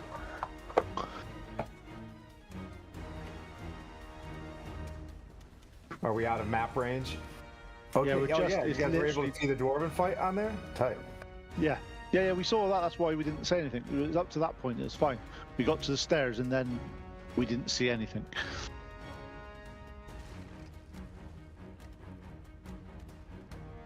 Mapping. To this hallway? Yep. There you go. The luminous And wispy form. What? And we say, nope, shut the door and run and hide. Let's go. You wish there was a door. You know what I mean? Just a really long, haunted hallway. The luminous, wispy form of a female elf floats in the dusty hallway before you. Its face wreathed in a tangle of gossamer hair. Its body clad in spectral rags that flutter around it. The apparition's face becomes a mask of rage as it screams, "Get!" and does its, I think it's gonna go with its visage first. But we'll pick up on whoever's playing and receiving the visage, because you're all on a stack, right? I You're may all be in ill. there. I may be ill in 2 weeks' time. Yeah. As you receive, I don't think anybody's even taken damage at this point. You guys have done, you took your 6 damage? Okay. You guys have done pretty well. But at that point, you see the Banshee in the long hallway. I have very little Dwarven Forge that I have to build as I collapse 90% of this thing. And then we'll pick it up from there. But you guys did a fantastic job today. You did really well. Level 5 actually crushed Axel home. Thank you so much for all the raiders that are still watching. Heck yeah. I know there's 29 or 30 of you guys still going. If you could punch follow, that would be fantastic. We're not too oppressive. We'll only send you a notification every Sunday when we play, and sometimes when we play Baldur's Gate. But other than that, thanks for everybody for playing. Next weekend, we're back in the BrynShander region looking for the Elk Tribe with DM Pete, who's been harassing me as a dwarf all day long today. Absolutely. Well, we're going to go raid Little Dinky News here at the end. So they're playing Baldur's Gate right now, actually. So playing Baldur's Gate? Let me... Okay. Let me see. Let me see that if a Gazumba type isn't playing though. Or did you already check? I don't. Nobody we follow currently is. Oh, okay. Doing anything, Little Dinky News. So we'll do Little Dinky News. Thanks everybody for sticking around, and we will see you guys next week. Yeah, see you next week for DMP. Absolutely. Let's see you guys. Bye. Miss you. Love you. Bye.